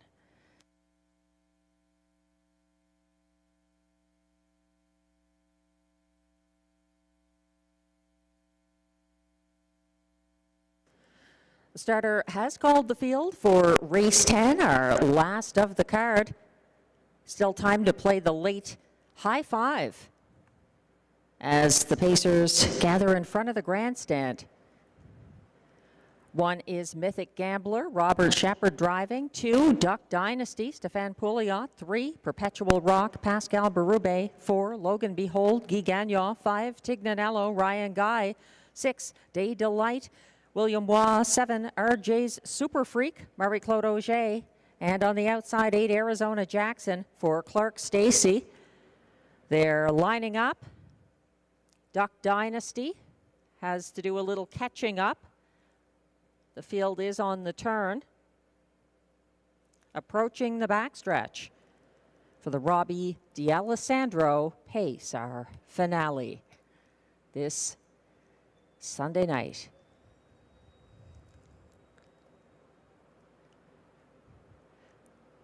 They're off and pacing. It's a staggered start with the outside trio taken to the back of the field. A 3-wide early battle. Duck Dynasty leaving, as is Logan Behold. None of them quite as fast as Tignanello in line to Ryan Guy, who is clearing Logan Behold, stretching him out on the first turn. It's a good 5 lengths back to third, where you'll find Duck Dynasty on the first turn. They head past the half, or the quarter that is, in 26-1. A fast opening panel for Tignanello, stalked by Logan Behold. It's still a good 4 lengths back to Duck Dynasty in third. Then it's Mythic Gambler fourth. Fifth along the cones, Perpetual Rock starting up out of sixth. A first over move for Day Delight, and needing to save their speed for later in the mile. RJ Super Freak and Arizona Jackson at the back of the pack, 55-2.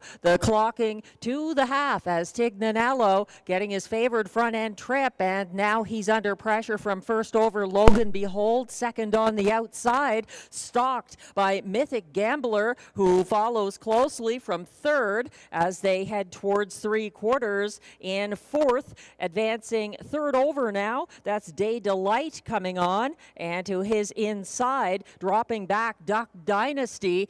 1:23-2 at 3/4. That's a quick one. We've got Tignanello drawing on all his reserves, trying to see this through. Logan Behold not going away, and Mythic Gambler circling them both to power home and opening up late. Mythic Gambler seeing this through. Mythic Gambler to get the win ahead of next closest Tignanello, followed by Perpetual Rock, Day Delight, and Logan Behold. 1:52-2.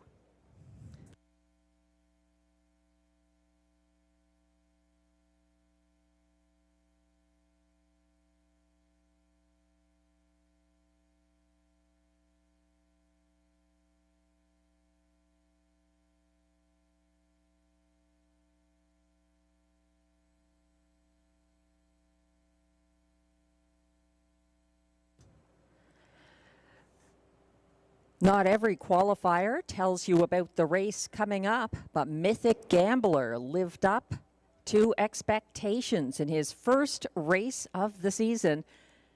152-2. An impressive seasonal debut.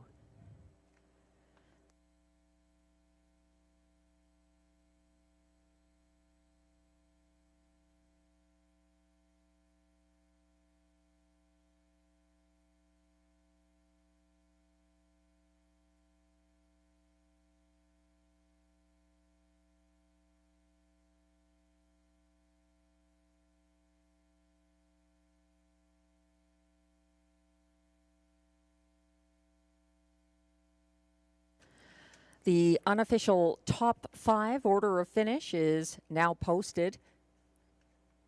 1, Mythic Gambler, the race winner for Robert Shepard at odds of 8-5. Second was 5, Tignanello. Third was the 3, Perpetual Rock. Fourth was 6, Day Delight. And then completing the high 5 was the 4, Logan Behold.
Now coming back to the Rideau Carleton Winner's Circle, unofficial race 10 winner. Number 1, Mythic Gambler, a 7-year-old bay gelding by Better's Delight out of Mythical. Owned by Cozen Farms, La Prairie, Quebec. Bred by White Birch Farm, Allentown, New Jersey. Trained by Catherine Girard, driven to his first seasonal win by Robert Shepard. 152-2. A strong debut.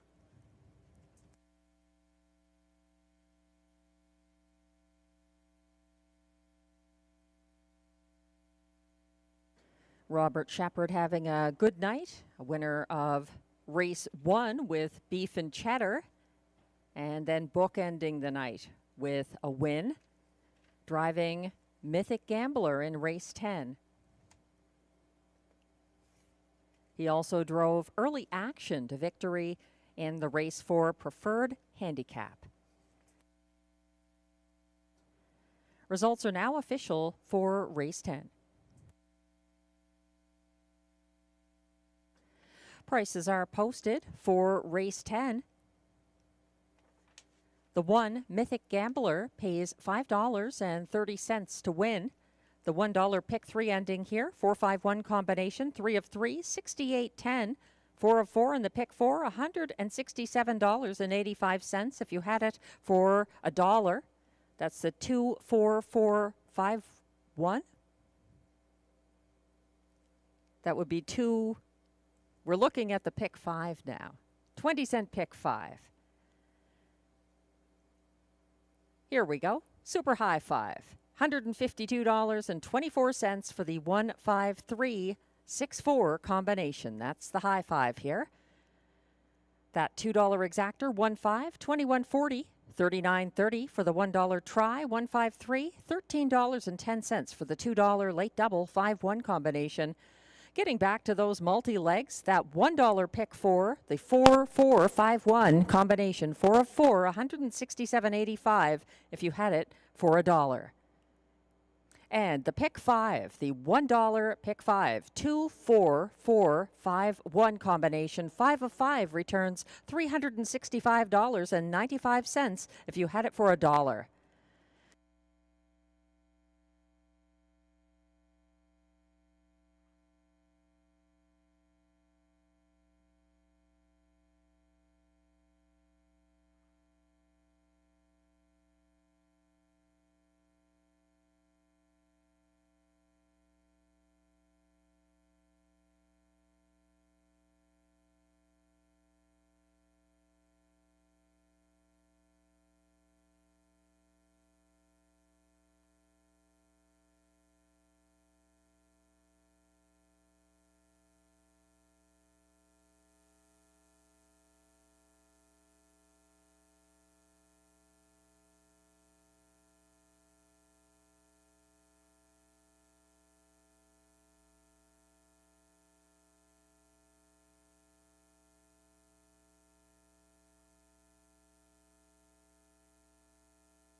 race 10 rundown is now on your screens. 1, Mythic Gambler, the race winner for Robert Shepard. 2, Duck Dynasty, 8th. 3, Perpetual Rock, 3rd. 4, Logan Behold was 5th as beaten 3-2 favorite. 5, Tignanello, 2nd. 6, Day Delight, 4th. 7, RJ Superfreak was 7th, and 8, Arizona Jackson finished 6th. From the top down, your program should read 183-524-76. The fractions were 26 and 1 to the quarter, 55 and 2 at the half, 123 and 2 at 3/4, 152 and 2 in Mythic Gamblers' first start and first win of the season. Congratulations.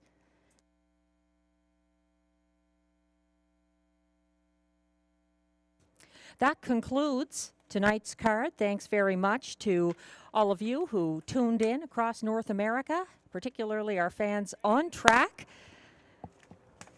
And we hope you can join us on Wednesday evening at 6 p.m. for our next card of live racing. Tonight's handle, $261,764. We appreciate the wagering support and look forward to more live racing from the nation's capital coming up on April 30th, Wednesday night, 6 p.m. Join us. Enjoy the rest of your night and week. I'm Melissa Keith, track announcer.